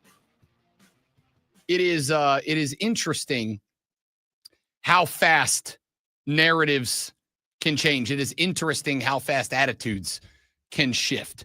And it's happened to both of the local teams, right? Like we started the year with Clemson is a contender. Clemson had the, I think third shortest odds in college football to be a national champion this year. Here we are 3 weeks into the season, 3 games into the season, I guess I should say. That team sits at 1-2. I've got the head coach of that team kind of popping off a little bit at a press conference yesterday. I've got fans of that team now shooting text over and saying, man, I hope we get to 7. I hope we get to 8. I hope we get to this. I hope we get to that, whatever. And then there's South Carolina. The expectations were competition for a playoff spot. The expectations, at least to me, were 5-0 to start the season, and then we'll worry about the back half of the season when we get there. Again, I think this team would have been, I thought it would have benefited from having the level of ranked teams that they have more spread out across the calendar. But when there's, 6 of the last 7 games started with preseason top 20 teams, maybe not actively, but preseason top 20 games, I don't know that it would have mattered all that much. Here's what I do know. What I do know is I asked Lulu Kesson what she expects in this game. And she said a 2-touchdown Mizzou win against the Gamecocks at the crib. She said what happened last year in this game with Rocket Sanders, the fact that Shane Beamer just can't win, or at least has not yet won at Mizzou. She said she thinks there's some probably pent-up aggression in Mizzou in what is rapidly becoming maybe not a big-time established rivalry, but certainly I think it could be called a bit of a baby rivalry to some degree. So the attitude has shifted dramatically about this team, and it's shifted about individuals within the team too, right? Like there are guys on this team that when I got asked at SEC Media Days and in some of the interviews that I've done on different shows during the offseason and so far early in the season, there are guys I've specifically brought up by name that I've said, okay, I'm not. Yes, you've got to be concerned with the loss of a guy like Nicky Manwari. Like obviously, the guy was a hell of a player, and you don't just find those guys laying down. Very few rosters have a guy that can lose a Nicky Manwari, and then the next guy steps up and is just a fantastic replacement. It was always going to take a little bit of time to find that guy, and then in that game, we didn't find any of those guys. And Lulu said the same thing. Like you could feel the air come out of the place. I on one hand, I get it. You spent the entire offseason listening to guys like me say, LaNorris is a Heisman favorite. He's a Heisman finalist at the very worst. If the team doesn't get into the playoffs, he's at least a finalist. He is the team. As LaNorris goes, the team goes. But that's still a winnable game, man. Again, Vanderbilt's a good team. If that was Vanderbilt from 6 years ago, you probably still win that game. And we're going, okay, they got it done without LaNorris. Let's see if you get them back and you pick the momentum up or whatever. That's a good Vanderbilt team. I had you on upset alert before LaNorris Sellers went down, and you found out exactly why. How much closer is that game if he is available? Probably a little. I don't know.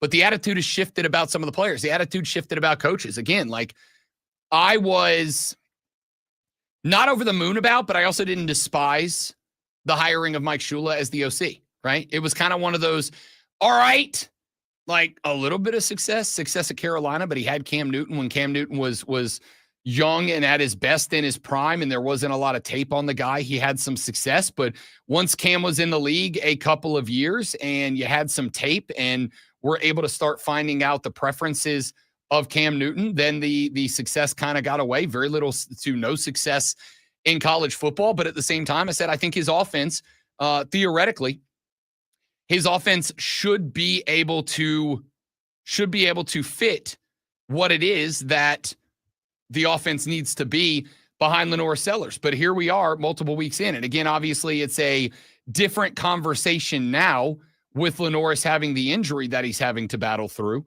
Different story now, but what's been the war cry of Rob Brown over the first couple of weeks of the season before the injury? Why are we not using him as the weapon that he is? Texter texted the show just a moment ago and said, Rob, as long as Shula is the OC, this offense is going to remain terrible, and I have zero faith in this team to win many games. There is a spot where I think everybody should be willing to say, okay, what I'm doing isn't working.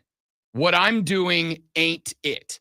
And unfortunately, a lot of people are very stubborn. And especially, this is, you guys that have listened to the show for a while, I'm going to take 2 seconds to detour here for a minute. You guys have listened to the show for a while, you know that I have said, I think one of the biggest problems with our society today is that we trash people who say, I was wrong and I've changed my mind. And to me, having the ability and integrity to recognize that you are wrong, to recognize via learning new information, doing the experiments, collecting the data, etc., to be able to say, I was wrong and what I was doing is wrong, and then to change it to whatever is going to work, or at least to something different you think might work. We should commend that, right? Like it started a number of years ago when it got to a point that if a politician stood on something and then one day data came out that proved them wrong, and they said, I've changed my mind on this. It used to be done in good faith. I've changed my mind on this. I've gotten some new data. I've gotten advisors. I've gotten scientists. I've gotten, whatever. I've gotten professionals. I've gotten experts in here. And after gathering new information, I've changed my mind. And a number of years ago, it got to the point that it was beneficial as a politician to call the other guy a flip-flopper. Oh, that guy's a flip-flopper. And I understand why it works in politics, right? Because what you don't want to do is elect somebody, have them go to whatever level you elect them to represent you at, and then all of the sudden, all of the things that they campaigned on, they do the opposite of that, right? But I think that's different than, I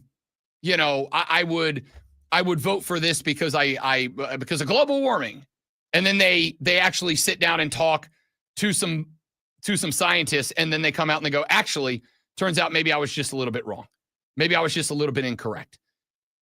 We should commend that. We should celebrate that.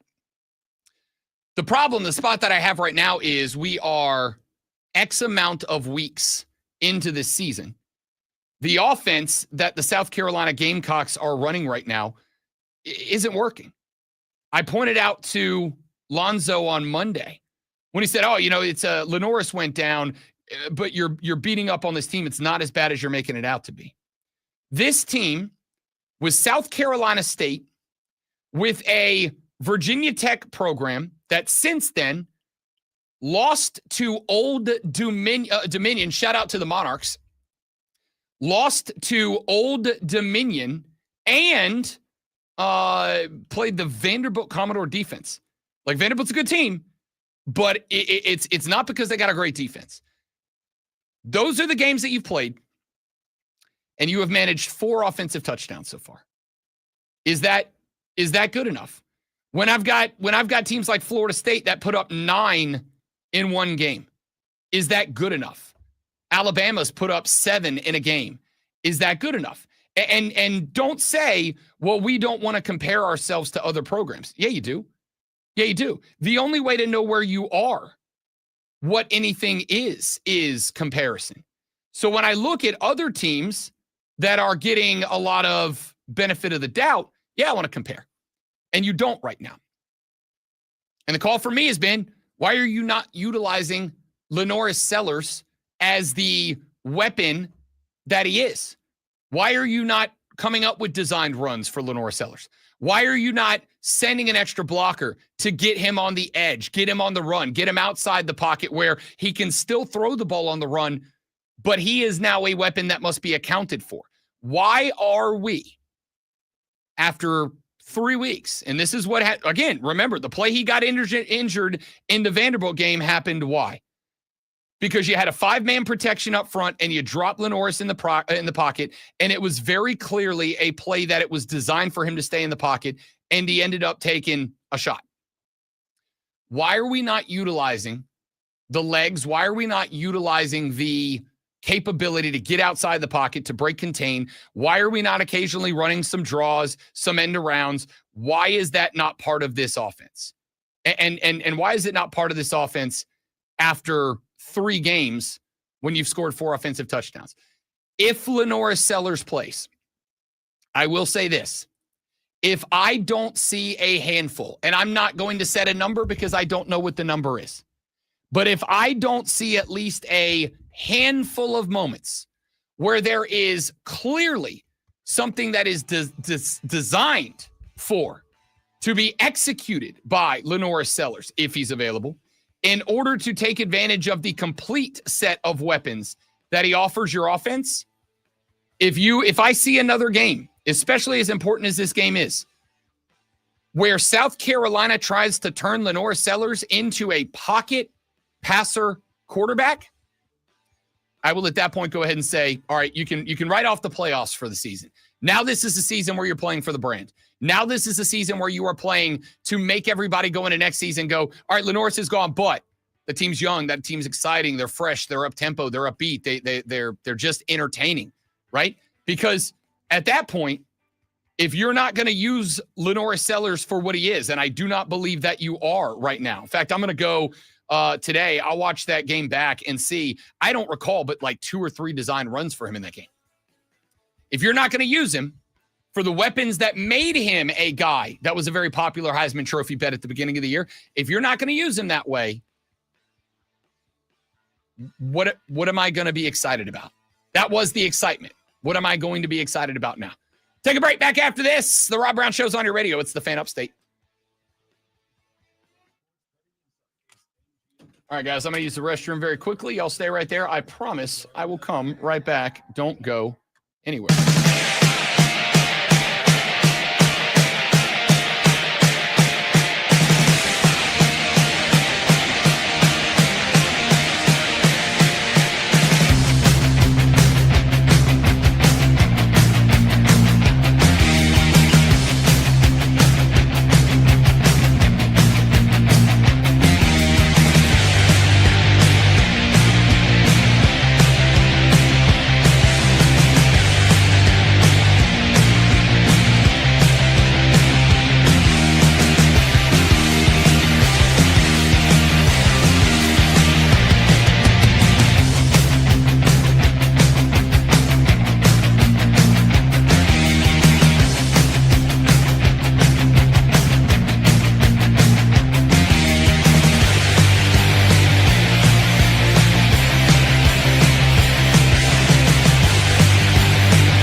All right, we're back. Thanks for hanging in there, people. Appreciate you being here.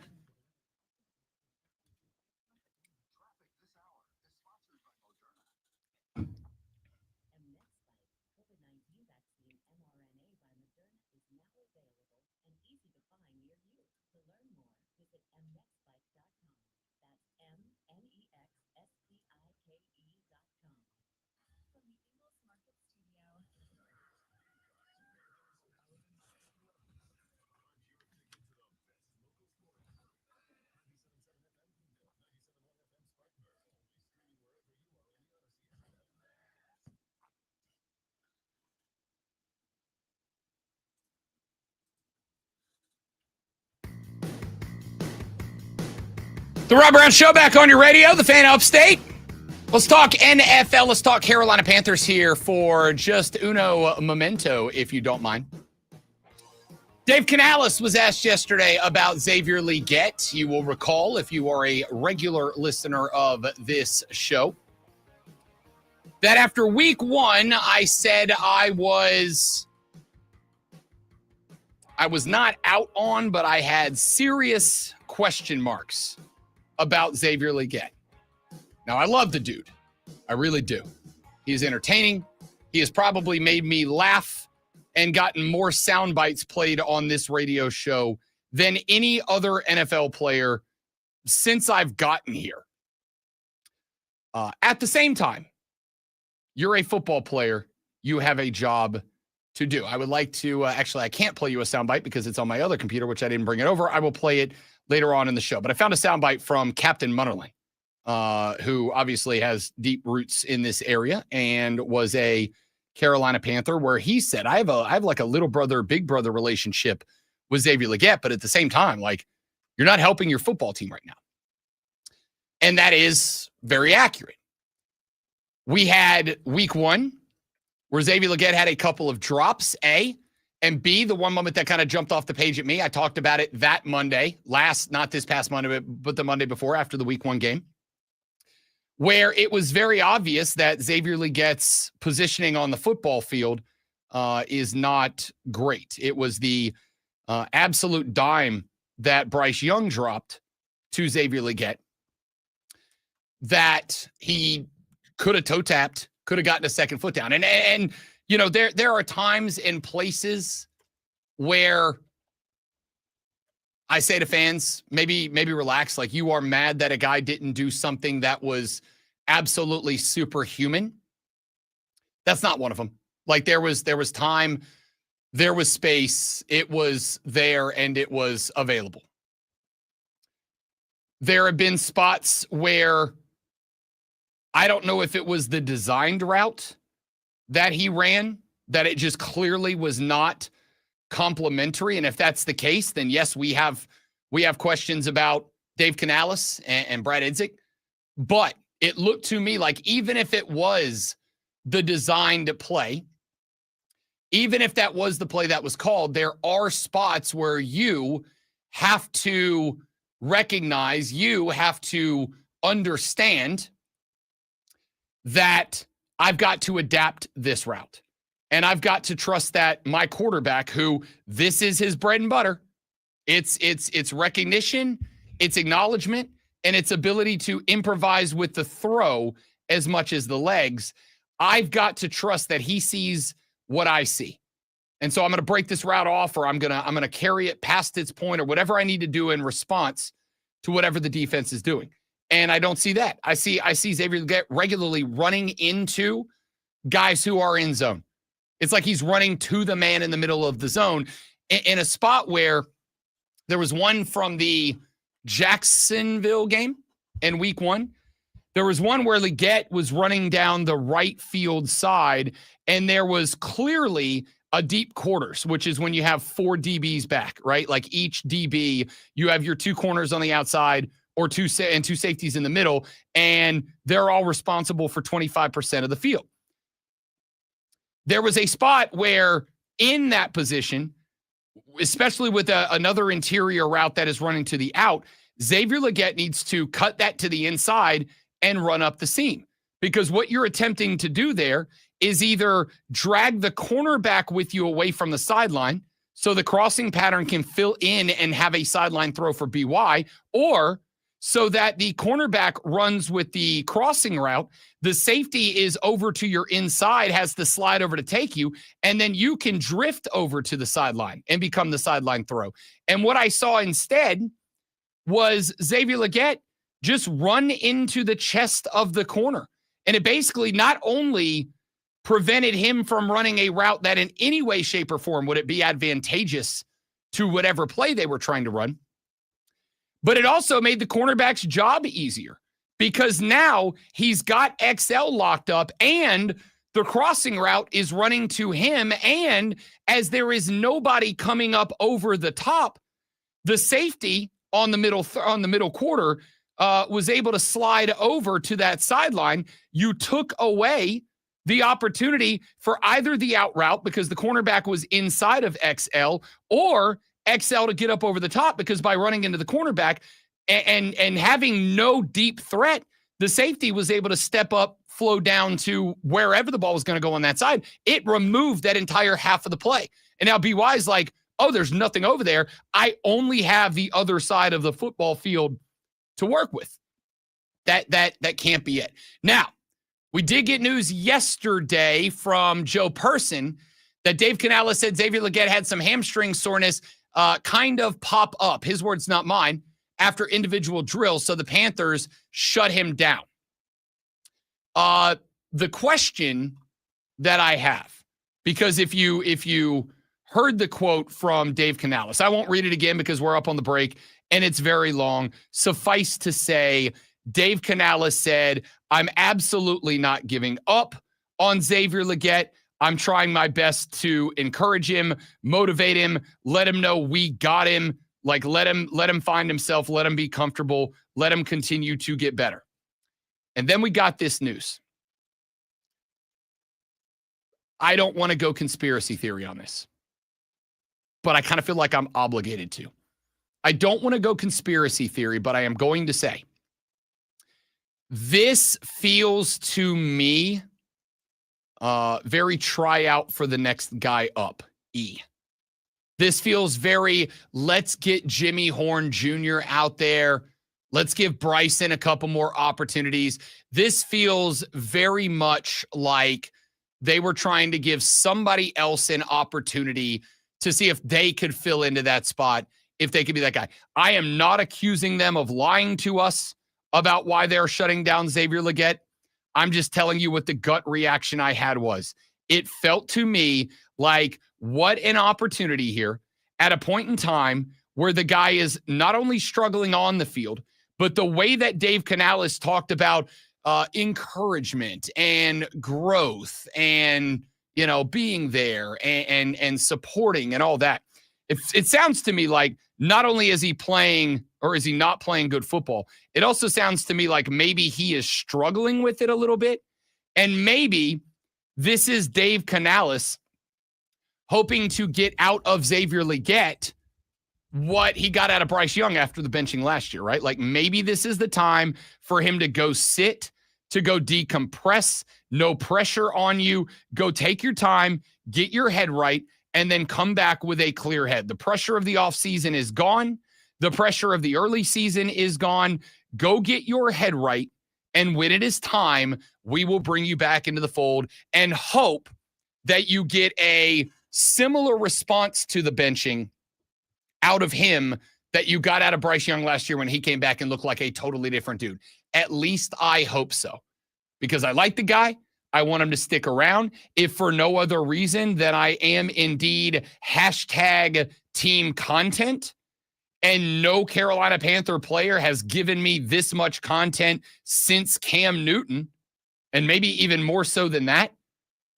At the same time, I just like I like the kid, and I want him to do well in the NFL. But as of right now, when it's time to go kick off the final whistle between the sidelines, between the goal lines, I need somebody that I know is going to make the team better. And unfortunately right now, Xavier Legette's not that guy. So I think this may not be an injury so much as it is we're going to give him an opportunity to go sit, to slow the brain down a little bit, to figure itself out, and hopefully we get a Bryce Young bounce back. All right, I want to talk a little more college football when we come back. We haven't gotten to it yet. I'm a little shocked and disappointed in myself because of that. The ACC did something awesome this past weekend that I want to give them credit for. And ESPN is doing something that is not awesome that I want to give them credit for. We'll do that next on the Rob Brown Show on the Fan Upstate. That is after I do this. The Atlanta Braves defeated the DC Nationals yesterday 9-4, earning Hurston Waldrop his 5th victory of his rookie season. Atlanta recorded 16 hits with Matt Olson, Ronald Acuna Jr., Hae-Sung Kim, and Marcell Ozuna all reaching successfully multiple times. South Carolina quarterback LaNorris Sellers is officially listed as questionable for this weekend's game against Missouri. Shane Beamer told media yesterday that Sellers has practiced and there's optimism about his availability. Chicago Cubs outfielder Kyle Tucker has traveled to Florida for further treatment on his injured calf. The Cubs, who clinched their first postseason berth since 2020 yesterday, haven't had Tucker in the lineup since September 2nd, but said they plan on having him for the final 10 games of the season. The Phoenix Mercury kept their season alive with an 86-60 win over the New York Liberty in Game 2. Alyssa Thomas, Satu Sabali, and Kalia Copper, Dewana Bonner, and Catherine Westbald all scored double digits, while Phoenix shot 48% from the floor. And the Minnesota Lynx eliminated the Golden State Valkyries in a 2-game sweep with a 75-74 win. Bang. Nailed it. Nailed it. All right, guys, let me get a setup for our final segment. We'll be right back. Don't go anywhere. Chris is going to laugh at the mustache now. BRB.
And off we go into the final hour of the radio program, my dudes and dudettes. Wonderful to have you. I am Rob Brown. The great Malonzo is in the building today, but they needed him elsewhere, so he's not here. He'll be back, I assume, tomorrow at this point, that he just has to do the full show. So you get me with you rolling solo through the remainder of the broadcast. I got two things in college football that I want to talk about very quickly. One thing that I want to issue a pat on the back and a good job, guys, because I honestly think that this is very cool. I'm actually a little disappointed in me that we have not yet talked about this, because I do think it is worth talking about. Not yet. You wait. I'm not ready for you. I am an instant replay, VAR, whatever you want to call it, fan. I think any technology that makes the game better is good. And I think that this technology makes the game better. I think that at the end of the day, the only human element that should matter are the players. I think the calls are the calls, and they should be gotten right as often and as efficiently as possible. And you know, as well as I do, that human beings have eyeballs that can lie to us and reaction times that can't keep up with what's happening in the real world sometimes. So because of that, I am a big proponent of utilizing instant replay, even if it is on a challenge basis. But I'm fine with using instant replay. In fact, I have a number of times said, I think every play should be reviewed in football. You can't really do it in some sports. Like in basketball, you can't do it. I think, honestly, ABS in baseball, it should just be every pitch. Every pitch should have a computer that says that's a strike, that's a ball. That's it. And on plays where it's like guy getting thrown out at second on the steal and it's close, it's a bang, bang play, as we in the baseball world call it. I think we should have, 1 million frame per second cameras aimed at every base so that we can see, all right, yes, the glove touched the player before the player touched the bag, or yes, the hand touched the bag before the glove touched the player. So during the Georgia Tech Clemson game, something I thought very interesting, entertaining, and good happened. There's the hands. That ball is moving right here when you look at it from the other angle. And I think you're right. The Collaborative Replay Center is going to take a look, and we can listen in. This is replay, stop the game, reviewing the score, reviewing the catch. The ruling on the field of a touchdown is under further review.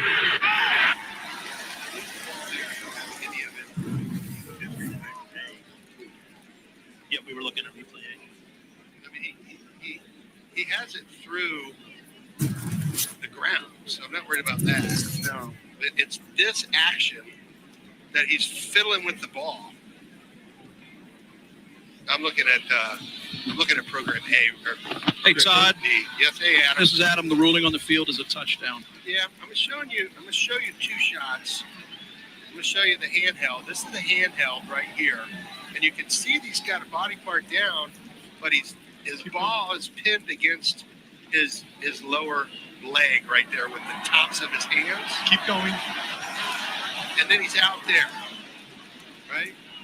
And then he's still fuddling with that ball. Okay, on that shot right there. And then he gets control, but he's clearly out. Do you see a loss of control with a foot in the white? I don't think he has control there. I agree with you. You can see this, that we don't believe he has control at all. At the time he has control, he's out of bounds. Yeah, he's way out. Hey, take a look at high end zone real quick. High end zone, all right. Not C. Go to multi. Go to A. High end zone. Never lose the ball. Lose the ball there. Guys, I've got enough on that sideline shot to show no control, incomplete pass. I would agree. Okay, so after further review, the pass was incomplete. It's going to be second down at the 2-yard line of the left hash. Yes, correct. Clock is good. Second and goal at the 2. Yes. Okay, thank you. Thank you. All right. That's awesome. That's awesome. So what you just listened to was the live audio feed in game, in real time, of the ACC Replay Control Center having a conversation with the head referee standing on the sideline, evaluating if a touchdown at 3 minutes and 29 seconds left in the football game that would have allowed Clemson to kick an extra point and win the game. Now, obviously, they still would score, but they didn't there.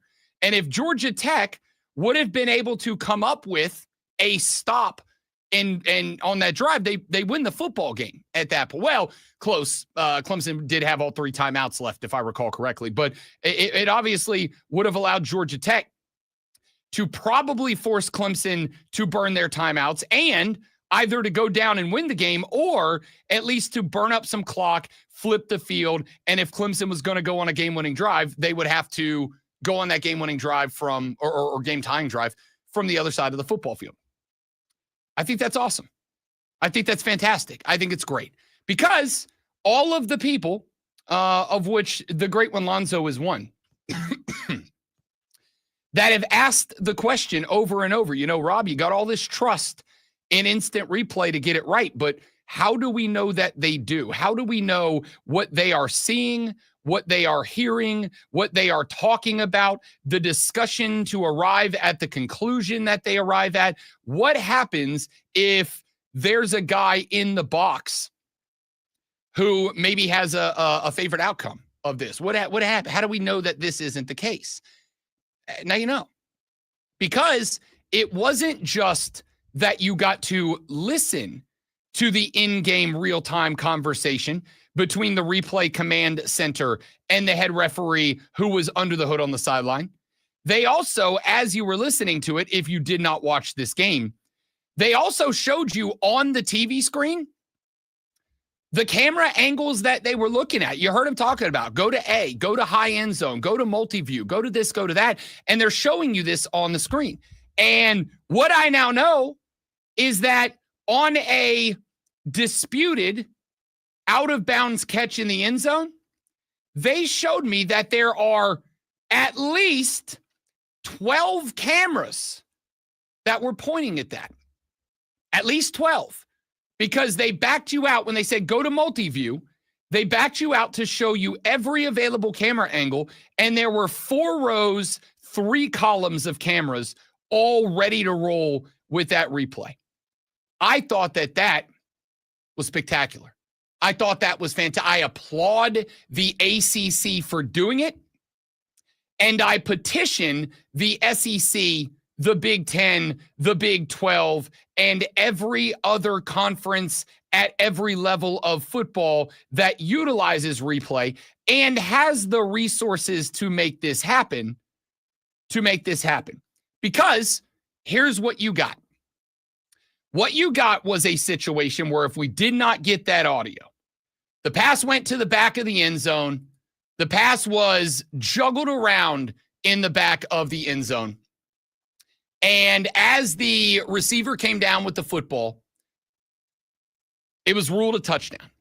And then they came out and said, all right, we're reviewing this. We're reviewing this. We are taking a secondary look at it. And because this is a massive game impacting call. And had we not gotten all that we got, as has been the case many, many times, had we not gotten the video, had we not gotten all 12 angles, and had we not gotten a live discussion between the head replay referee and the head field referee about what we were looking at, I think a lot of Clemson fans would have probably looked at that and gone, they're screwing us, man. They're screwing us. You got this little sweetheart of America, Georgia Tech team. You got this little sweetheart of a team that everybody's in love with and everybody's rooting against us and everybody wants us to lose. And they're taking a touchdown off the board because of the fact that they want. And don't tell me that there aren't folks who will go down that conspiracy path, because in the next segment, we're going to talk NFL, because there are 2 NFL conspiracies that I want to get to as well. No, they're not. They just showed you. They didn't just show you in real time, but they showed you in real time from like 5 of available 12 different angles. And you got to hear both the head ref and the replay official arrive at the conclusion that they arrived at, decide where the ball ought be spotted, the time that was on the clock when it happened. I thought that was phenomenal from the ACC. And I applaud them for doing that. I think that was a fantastic way to handle that, because when something like instant replay, VAR, ABS, whatever, comes into play, there are a lot of folks who are against it. And maybe some of you will never have your mind changed. You just think that incorrect calls are, the human element is good for the game. I think players should earn what they get, and they should get what they earn. Whenever something like ABS or VAR or instant replay or whatever is added to the game, you get a bunch of folks like Lonzo who ask a million questions about it. Well, how do I know this? And how do I know that? And how do I know this? And how does it work? And how is it this? And that's all fair. That's fair. I'm not criticizing that. That's how you should be in your life. Anytime somebody wants to enact a change, you should say, okay, why? Question authority, man. Raise up. You get the point. Well, now for at least the college football replay in the ACC, you now have the answer. You know now exactly what it looks like, exactly what it sounds like, exactly how the conversation goes, exactly who's in charge of what call and what the results are, and yada, yada, yada. You got a live look at the ref under the hood. You got a live look in the office of replay control, and you got a big box that showed you the 12 different available replays. I thought that was spectacular. Now, something that I am not holding my breath over. Or that I am not going to applaud. I am applauding that. I'm not applauding this. College Game Day is going to the Miami versus Florida game this weekend. Now, I'm not saying there's no drama in that game. Of course, there's drama in that game. The Miami Hurricanes are trying to prove that, no, this time for real, we are back. And on the flip side, Billy Napier is trying to prove that, no, for real this time, you shouldn't fire me. So there is drama. There is a storyline there. But is 1-2 Florida on the road at Miami an 8.5-point favorite? Is that the game day drama? Is that the game day we're looking for? Is that the one we're looking at? On ABC at 3:30 in the afternoon, Auburn is at Oklahoma. And you know, I don't want to do anything that gives the SEC any more love. But how's that game not a better game to go to? That one's right there for you. What was it? There's like 2 or 3 other games. Oh, Illinois, Indiana is at 7:30. That's 2 top 20 teams in a Big Ten showdown. These are 2 teams that are both trying to prove that they are Big Ten championship material. How is Indiana versus Illinois? Now, I want to be very clear. There's a lot of people online who are starting to go down the conspiracy theory of ESPN does not want to give game day to a game that is on a different network. But here's the thing. Game day's always done that. Now, granted, things have changed a lot with ESPN. All right. It is clearly more about the E than the S at this point. Reese Davis was on Stugotz and Company and gave a little thought about how they got there. He said, quote, "We want to find the best storyline of the week." Now, a lot of times people look at that and they say that always has to be the game between 2 teams that have the highest of rankings. You can look for storylines, what's compelling, where you have been factors into it also, because had we not been to Oklahoma for Michigan, Oklahoma, then certainly Jackson. Okay, that's a fair point. That's a fair point for Reese. I didn't forget about that. That's a fair point. They've already been there. So we said that Miami with the 3-0 record, they present a compelling issue. Florida, obviously, with the discourse about Billy Napier, presents an interesting issue. But I still do think Illinois, Indiana would have been a better game. That's just me. I don't know. I don't hate it as much as everybody else does. I also don't love it. I don't love it. All right, let's take a break. When we come back here in just a minute, we flip over to the NFL. There are 2 NFL conspiracy theories that I found over the weekend. One of them Actually, I think is pretty valid, to be honest with you. One of them I think is pretty valid. The other one I think is absolutely ludicrous, and it came from somebody in a very high station in my industry, and it drives me up a wall. I'll let you hear what those are when we come back on the Rob Brown Show in the Fan Upstate.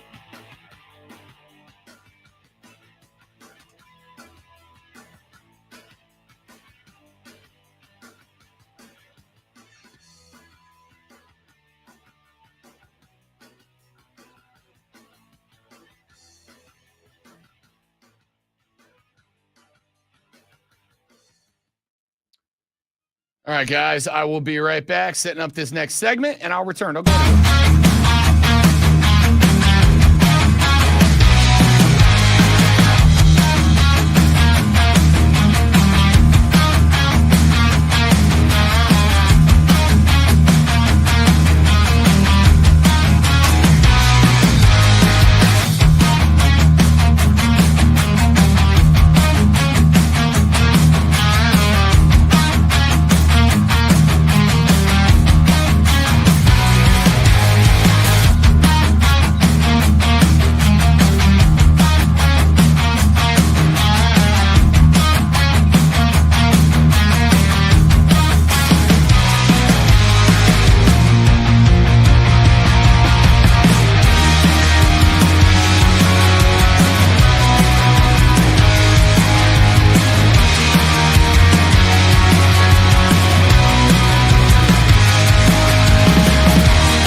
Ordinarily, this is where we would do Fight Club with the great Lonzo, but the great Lonzo not here, unfortunately. He had to run over to the other side of the building and handle a little business for our brother station.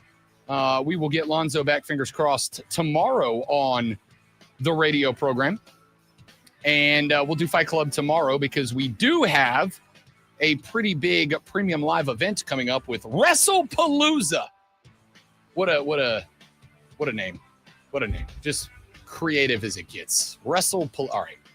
Fight Club tomorrow, if that's what you're here for today. I apologize, but I'm not doing Fight Club without Zoe, man. It's his thing. It's his baby. It's his pride and joy. So I wouldn't have the audacity to try to handle Zoe's job without Zoe. I am doing that right now, but that's not the point. It's not the point. I'm not doing Fight Club without him. So instead, I would like to get to a couple of NFL conspiracy theories that have popped up over the past couple of days. I would like to start with this one. Bill Burr, who I am a big fan of. I love Bill Burr. I think Bill Burr is as close to the everyman comedian as we have nowadays, right? Like Bill Burr just kind of is just a dude who's middle-aged, recognizes he's just kind of an average dude, and there's a lot of stuff he's angry about. But at the same time, Bill Burr is very interesting because, and he's told his story many times, he's a dude that recognized that he had anger problems. He went to therapy, and now he is a comedian who is still angry, but is learning how to channel that into other places. He's wildly amusing to me. Very, very, very funny guy. But he's also a big sports guy. He's on Rich Eisen's show all the time. Well, he was on a podcast earlier this week. Now, the question has been floating. I'm leading to Bill's conspiracy theory. The question has been floated. Is the Chiefs dynasty coming to an end? Are they closer to the end of the dynasty than the beginning? Are they at the end of the dynasty? And at 0-2, that's a fair question. Now, I did tell Ryan Horvat and Brad Evans on Tuesday that I'm not quite ready to hand that division crown over to the Chargers or the Broncos just yet. Because, again, context of the games matters. Yes, they lost 2 games, but I would like to point out that the first game they lost was the most unique game, I'm sure, that most of those players have ever played, headed to Sao Paulo, Brasilia, in a weird spot where these guys weren't even allowed out of their hotel rooms outside of to practice and to play. And game number 2 was against the reigning, defending, undisputed Super Bowl champs, who have the shortest odds in football to do it again. But they are 0-2. And so the question is being raised, is the Chiefs dynasty over? And Bill Burr came up with a theory. Now, I can't play it for you because, unfortunately, the censored version of it is on my computer. And because I'm in Lonzo's chair, I don't have my computer. So I'm just going to have to tell you what it is and hope that it's good enough. Bill said that during this past weekend, during opening weekend, during the Bills-Ravens game, he said he thinks that the Buffalo Bills are about to start getting the treatment that the conspiracy theorists have believed for a while that the Chiefs have gotten, that favorable treatment in the playoffs, in clutch games. Maybe you get a little extra call here and there. He said he believes that the NFL is getting ready to remove Patrick Mahomes from his position as the face of the league and try to put Josh Allen into that spot. Lonzo might lose his bleeping mind if Bill Burr is correct. And the guy that was interviewing said, wait. The Chiefs aren't dead. What makes you say that? And he said, look at that opening game. He said, we're a quarter into the game, and they are showing Josh Allen's wedding photos. And I'm not going to quote him because he said bad words, but I'll quote him. He said, what the bleep do I give a bleep about Josh Allen's wedding photos? Now, there's a part of me that's like, all right, maybe he's got a point. I mean, they did lean pretty heavy into look at the offseason Josh Allen did. He married Haley Steinfeld. It was a beautiful wedding. Look at these gorgeous photos. And there's been a lot of features lately because Josh Allen is a guy who is very invested in philanthropic efforts around Buffalo, etc. I thought, all right, I can kind of see where you're coming from, but there's the other side of the coin. And the other side of the coin is the NFL's in an interesting spot because for the past 2 years, as Taylor Swift has welcomed in an entire demographic to the NFL that maybe not otherwise would be there, they want to keep those numbers there. There has been a spike in viewers that I would say lean female that might otherwise not be NFL fans. And the NFL and their broadcasting partners are no dummies. They know that.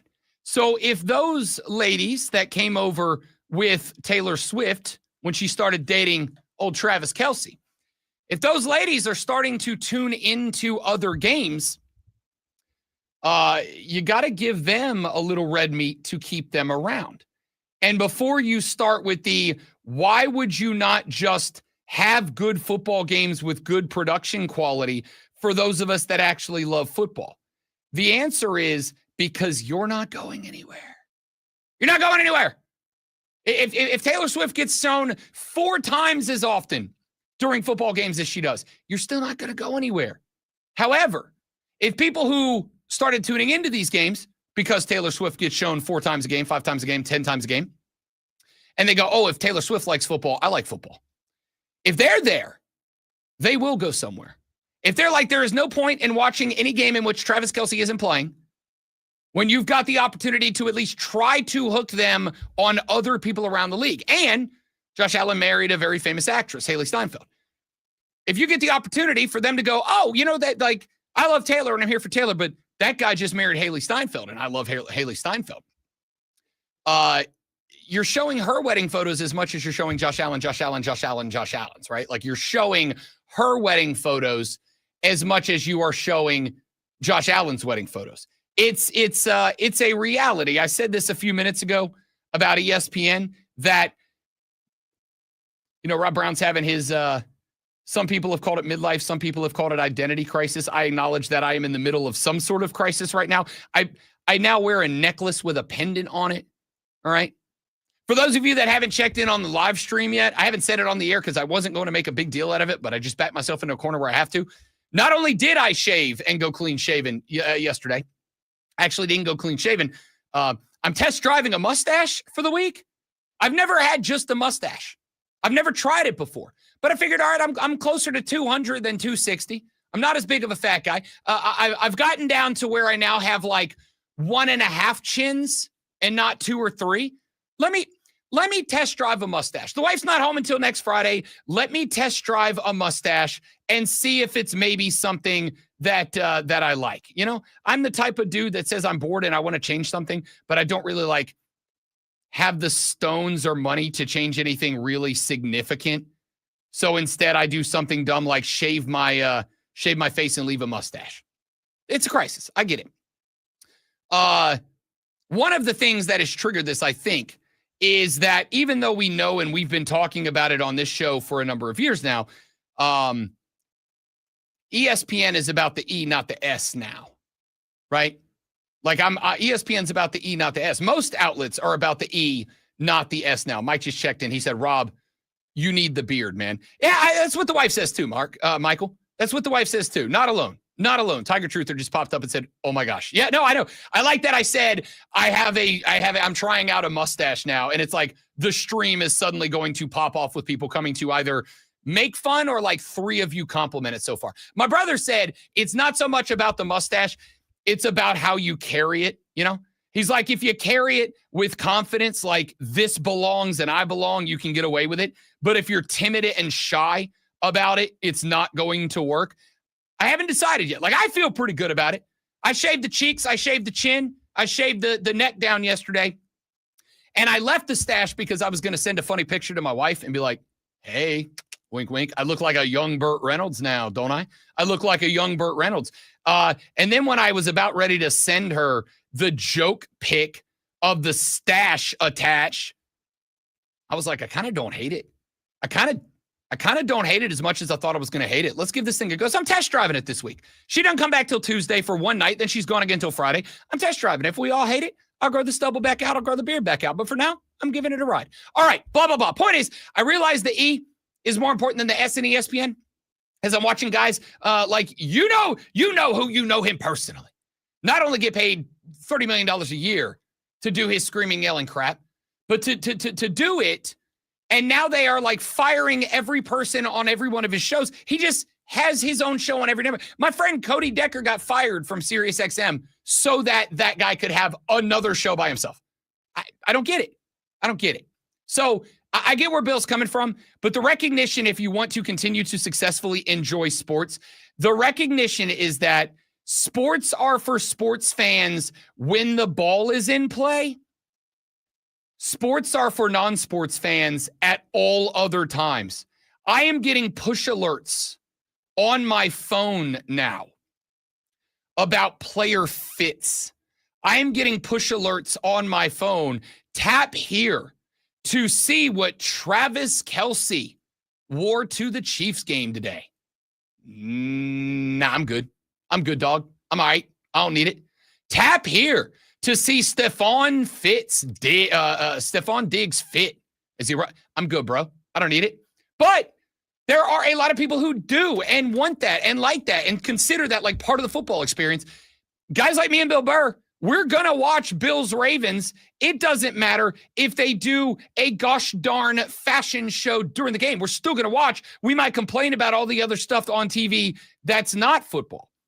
But sports has reached an enormous audience, and you got to give a little red meat to everybody. That's where that came from. We're late for the break, but let me give you one more because this one I find funny, and I want to laugh at it with you. Don LaGreca is a host on ESPN New York on a show called Don, Hahn, and Rosenberg. Don LaGreca is a Giants fan. The Giants play the Chiefs this weekend, and Don LaGreca is not okay. The league won't allow it. I'm just going to throw it out there. The NFL is not going to allow the Chiefs to start 0-3. There's too much on the line. I'm sorry. Call me a conspiracy theorist. I will. ESPN can fire me. The NFL is not going to allow the Kansas City Chiefs to lose that game on national television to be 0-3. That's not going to happen. What are they going to do? Wait, but is that, you've got they're getting married later. They're engaged. But you don't really believe it. They got all these nationally televised. If not, I'm telling you, we're going to sit here on next Monday. Well, they're Sunday just going to night win, though. We're going to sit there and we're going to say there's going to at least, I'm telling you, there's going to be at least 3 calls where we're like, how did that happen? But do you think they're really going to need that? Probably not. I'm just telling you, on top of the Giants not being good, the league just won't allow it. Okay. I got to tell you, I like this clip because I love this clip because it is a Giants fan. It is a Giants fan who is trying to accept in his heart that the Chiefs are about to take out 2 weeks of stress and frustration and losses on them. That's what this is. And I love it so much. I don't feel the need to sit here and say, he said, call me a conspiracy theorist. I don't think you are, because I don't think you genuinely believe what you're saying, Don LaGreca. I don't think you genuinely believe that the NFL, quote, won't allow the Chiefs to go 0-3. I don't believe that is the case.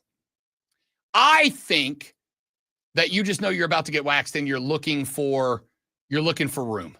You're looking for room. You're looking for somewhere that you can go to just accept, sorry, Chris Lewis, I love you, that your team is going to get hammered this weekend. You're just looking for somewhere to go to put aside, maybe like we're on the way. Because again, I've said a number of times, I really do like the Giants. I like the direction that they are going in. I don't know if Brian Dabo is the guy. I do know that the guys that are the guys all say that they like Brian Dabo and he's the guy. So cool. All right, I'll let it go. In fact, I think the Giants' problem, like my New Orleans Saints the last couple of years, has been less about coaches, with the exception of Dennis Allen, who was bad at his job, but less about coaches and more about GMs making poor decisions. I think they're in a good direction. I adore this take from Don LaGreca. I adore this take from Don LaGreca because it is 1,000% Don LaGreca just being like, we're going to get our asses kicked, and I better come up with a reason. I better come up with a reason why. I love it. It's adorable. It's adorable. It's frankly just cute, to be honest with you. All right, we got to run to a break. Our final segment of the show coming up next. If you have anything that you want to get to, drop it to me right now. The text line is open at 844-326-3663. 844-FANFONE. If you'd like to get at us in that direction, you can text that number.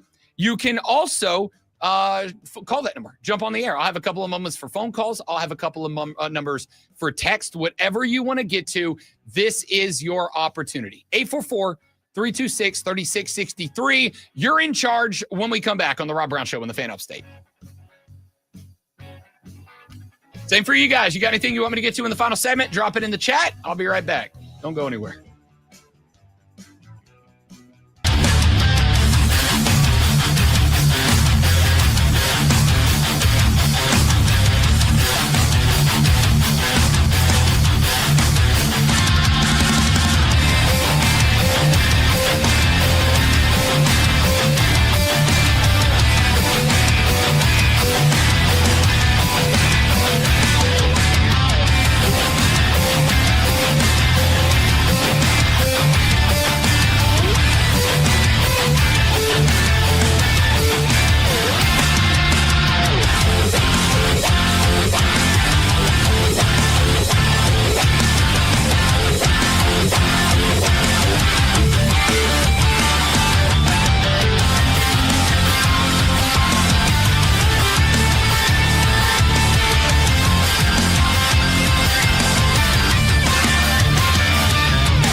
All right, dudes and dudettes. Last segment. What are we getting to?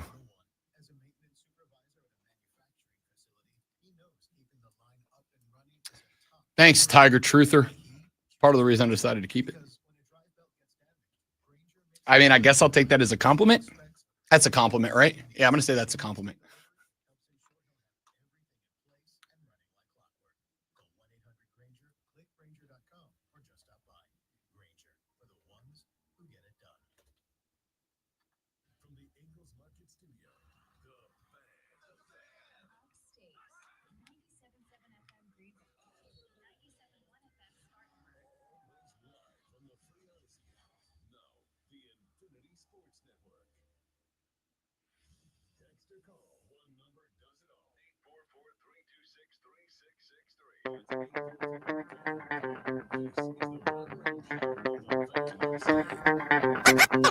Wrapping up the show, the Rob Brown Show here on the Fan Upstate. Thanks all for being here, bearing with me as I roll solo. We'll get the great one back tomorrow.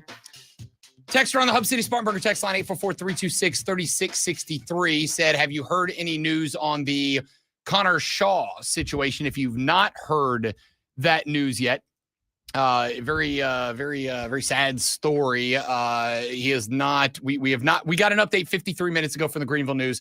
All we know right now is that the 33-year-old Connor Shaw collapsed on the field while coaching his 9-year-old son's football game on September 17th. Yesterday, according to reports from the state and other media outlets, Shaw was reportedly taken to Prisma Health Greenville Memorial after collapsing. We do not know why. We do not know what has happened. We have not heard anything yet. The Greenville News saying that personal and social media accounts of the events indicate that Shaw may have either fallen or passed out. He was taken from the field by ambulance, and his family has not released any information as of this morning. A number of former Gamecocks, including Mike Davis and others, have sent out their well wishes to Connor Shaw. We have not heard of anything since that happened. If we get news, I suspect it will be probably later this afternoon, and I'm sure that Diesel and Cole Bryson will give you updates as we get them this afternoon on Wire to Wire from 3 to 7 p.m. here on the Fan Upstate. But no, unfortunately, we do not know as of yet what updates are coming from this Connor Shaw situation. I have unfortunately not gotten the opportunity yet to talk to Connor Shaw. Here's what I do know. What I do know is that the folks around here, and Lonzo is Connor Shaw fanboy number one, have nothing but the best things to say about Connor Shaw. Both as obviously a player at South Carolina. He is in the South Carolina Hall of Fame, but also just as a dude, as a guy overall. And the fact that he was out there utilizing his time, volunteering to coach his son's team, I think that's awesome. So we are pulling for Connor Shaw. Good vibes for Connor Shaw, and hopefully hopefully it's okay. I will tell you again, this is not saying anything. This can happen. It has happened to me a few years ago over in Charleston. Was just out on vacation with the not yet wife, the girlfriend, but would become wife down the line, and a handful of friends. We were at a bar. We had literally just gotten there. I had nothing to drink. I had done nothing. I was not overexerted. We literally hung out in a beach house all day. We got up, we got dressed, we walked 2 blocks to a bar, and I sat down at a stool. I started feeling a little woozy. I thought I was going to throw up. I got up. I started making my way to the restroom. I took about 3 steps and just lights out, just like that. Went face first, broke my front 2 front teeth. It can happen. It was a vasovagal incident is what I got told it as, which is just a thing that happens. So I don't have unfortunately, any more information than you do. I will see this afternoon if I can get any. At the same time, this is kind of one of those spots that I do not want to intrude or impede. I know we all want to know what's happened. I know we all want to know, what went down. We all want to know if he's okay before anything else. But at the same time, I do not want to add, a bunch of media requests and whatnot to the family of Connor Shaw, especially if this ends up being something more serious than just some sort of vasovagal incident. So we will send our thoughts and well wishes to Connor Shaw and his family. Hope that he bounces back from this quick and gets back out there coaching his kids' team again. So that's what I got for you. All right, couple more thoughts before we get up out of here for the day. We spent some time back in hour number 1. If you missed it, thefanupstate.com. Go to the podcast section. Click on the Rob Brown Show. You can listen to all 4 hours of demand. It'll be a little bit delayed today because Lonzo's the one who gets all of that edited and posted up. And considering he has to do the same thing for another station as well, it may take him a little bit of extra time. So if you are one of the folks who goes and listens on demand, you missed the first hour, 2, 3 of the show, you check in at the end and circle back around. That'll be up for you a little bit later on this afternoon. We'll get that posted for you as soon as we can break Lonzo free from the chains that bind him. When we do, we'll get that up and posted. But we talked about South Carolina. I asked this question, and I genuinely would like South Carolina fans to think about this. And I would genuinely like some answers from you tomorrow. I'm a big believer in keeping track of expectations of the fan base. I am a big believer of holding people in positions of power and authority over the football teams that you all love and invest your time, energy, effort, and money into, accountable for meeting the expectations. So instead of season expectations moving forward, I would rather ask you, what are your expectations for this weekend? What do you hope to learn about your football team this weekend? And it's interesting because you have to answer that 2 different ways. What do you hope to learn from your football team if LaNorris Sellers is available? Again, we gave you earlier the reports coming out of Columbia. Shane Beamer said to the media yesterday that LaNorris Sellers was in practice. He did not say what his role in that practice was. Was it as QB1? Was he just out there in a helmet and short sleeves throwing and staying loose? Was he taking snaps and running plays? Was it a no contact situation? I don't know. We'll find out. What I will say is we should take concussions very, very seriously. They are life-altering events if not treated correctly. And sometimes even if they are, we should take this very seriously. And if he can't go, I don't care about your football team. He can't go. But if he can go, and if he is good, and if he's able to go, what do you expect? What do you want to learn from your football team this Saturday against Mizzou? And on the flip side, if LaNorris Sellers can't go on Saturday, what do you expect to, what do you hope to see or learn about your football team this weekend? Clemson, I'll ask you the same question. Obviously, you aren't worried about missing your QB1, but I do think you just have questions about your QB1, Cade Klubnik. I think it's very fair. We had Denton Day from Sirius XM Radio on yesterday. If you missed that show, go to the podcast section at thefanupstate.com. Go to yesterday's show. It was in hour number 4. I asked Denton Day his 36,000-foot view of the Georgia Tech victory over Clemson, and he had a couple of different responses. He said the first thing is you have to acknowledge that Clemson is not what we expected them to be. He said, I think if you say anything else, you're incorrect. But he also said the saving grace for the Clemson Tigers is that perhaps, Rob Brown, you were spot on correct about Georgia Tech, that this is a good football team, that this is a well-coached football team, that this was a very motivated football team. And he is correct. I was very right about that. But the point here is, I don't think you can use, if you are Clemson, I don't think that you can use Georgia Tech is better than everybody except Rob Brown expected them to be as justification for what happened. In fact, I would say that if I am your football team, I am looking for a merciless beating of Syracuse this weekend. I am looking for my football team this weekend to go make Syracuse think about shuttering the program. If I'm South Carolina, I am looking for fight, man. I am looking for fight. I am looking for heart, whether or not LaNorris plays. If he does, I'm looking for a change in the way that the offense operates. But if he does not go, I'm looking for a team that's going to go out there and try to punch Missouri in the mouth and just make their asses quit on their own field. Because without LaNorris Sellers, I think this is a pretty even matchup on paper. The difference is Mizzou has been playing some good football. In fact, tomorrow we'll go behind enemy lines. I will have a beat reporter that covers Mizzou on the show to break it down. Mizzou has scored 61, 42, and 52 in 3 straight wins. One of those wins over the Rock Chalk Jayhawks. They're playing good ball. You will have to go out there and beat them into submission early. Out-physical them.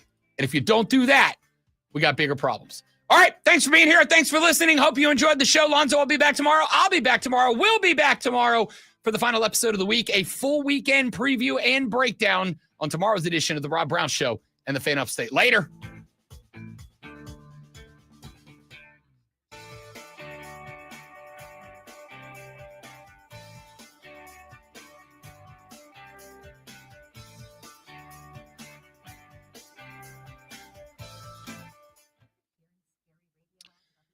All right, guys. Thank you all very much for hanging out with me today. I appreciate it. It is a heck of a lot more fun to do this show solo when you guys hang out. So I genuinely appreciate it.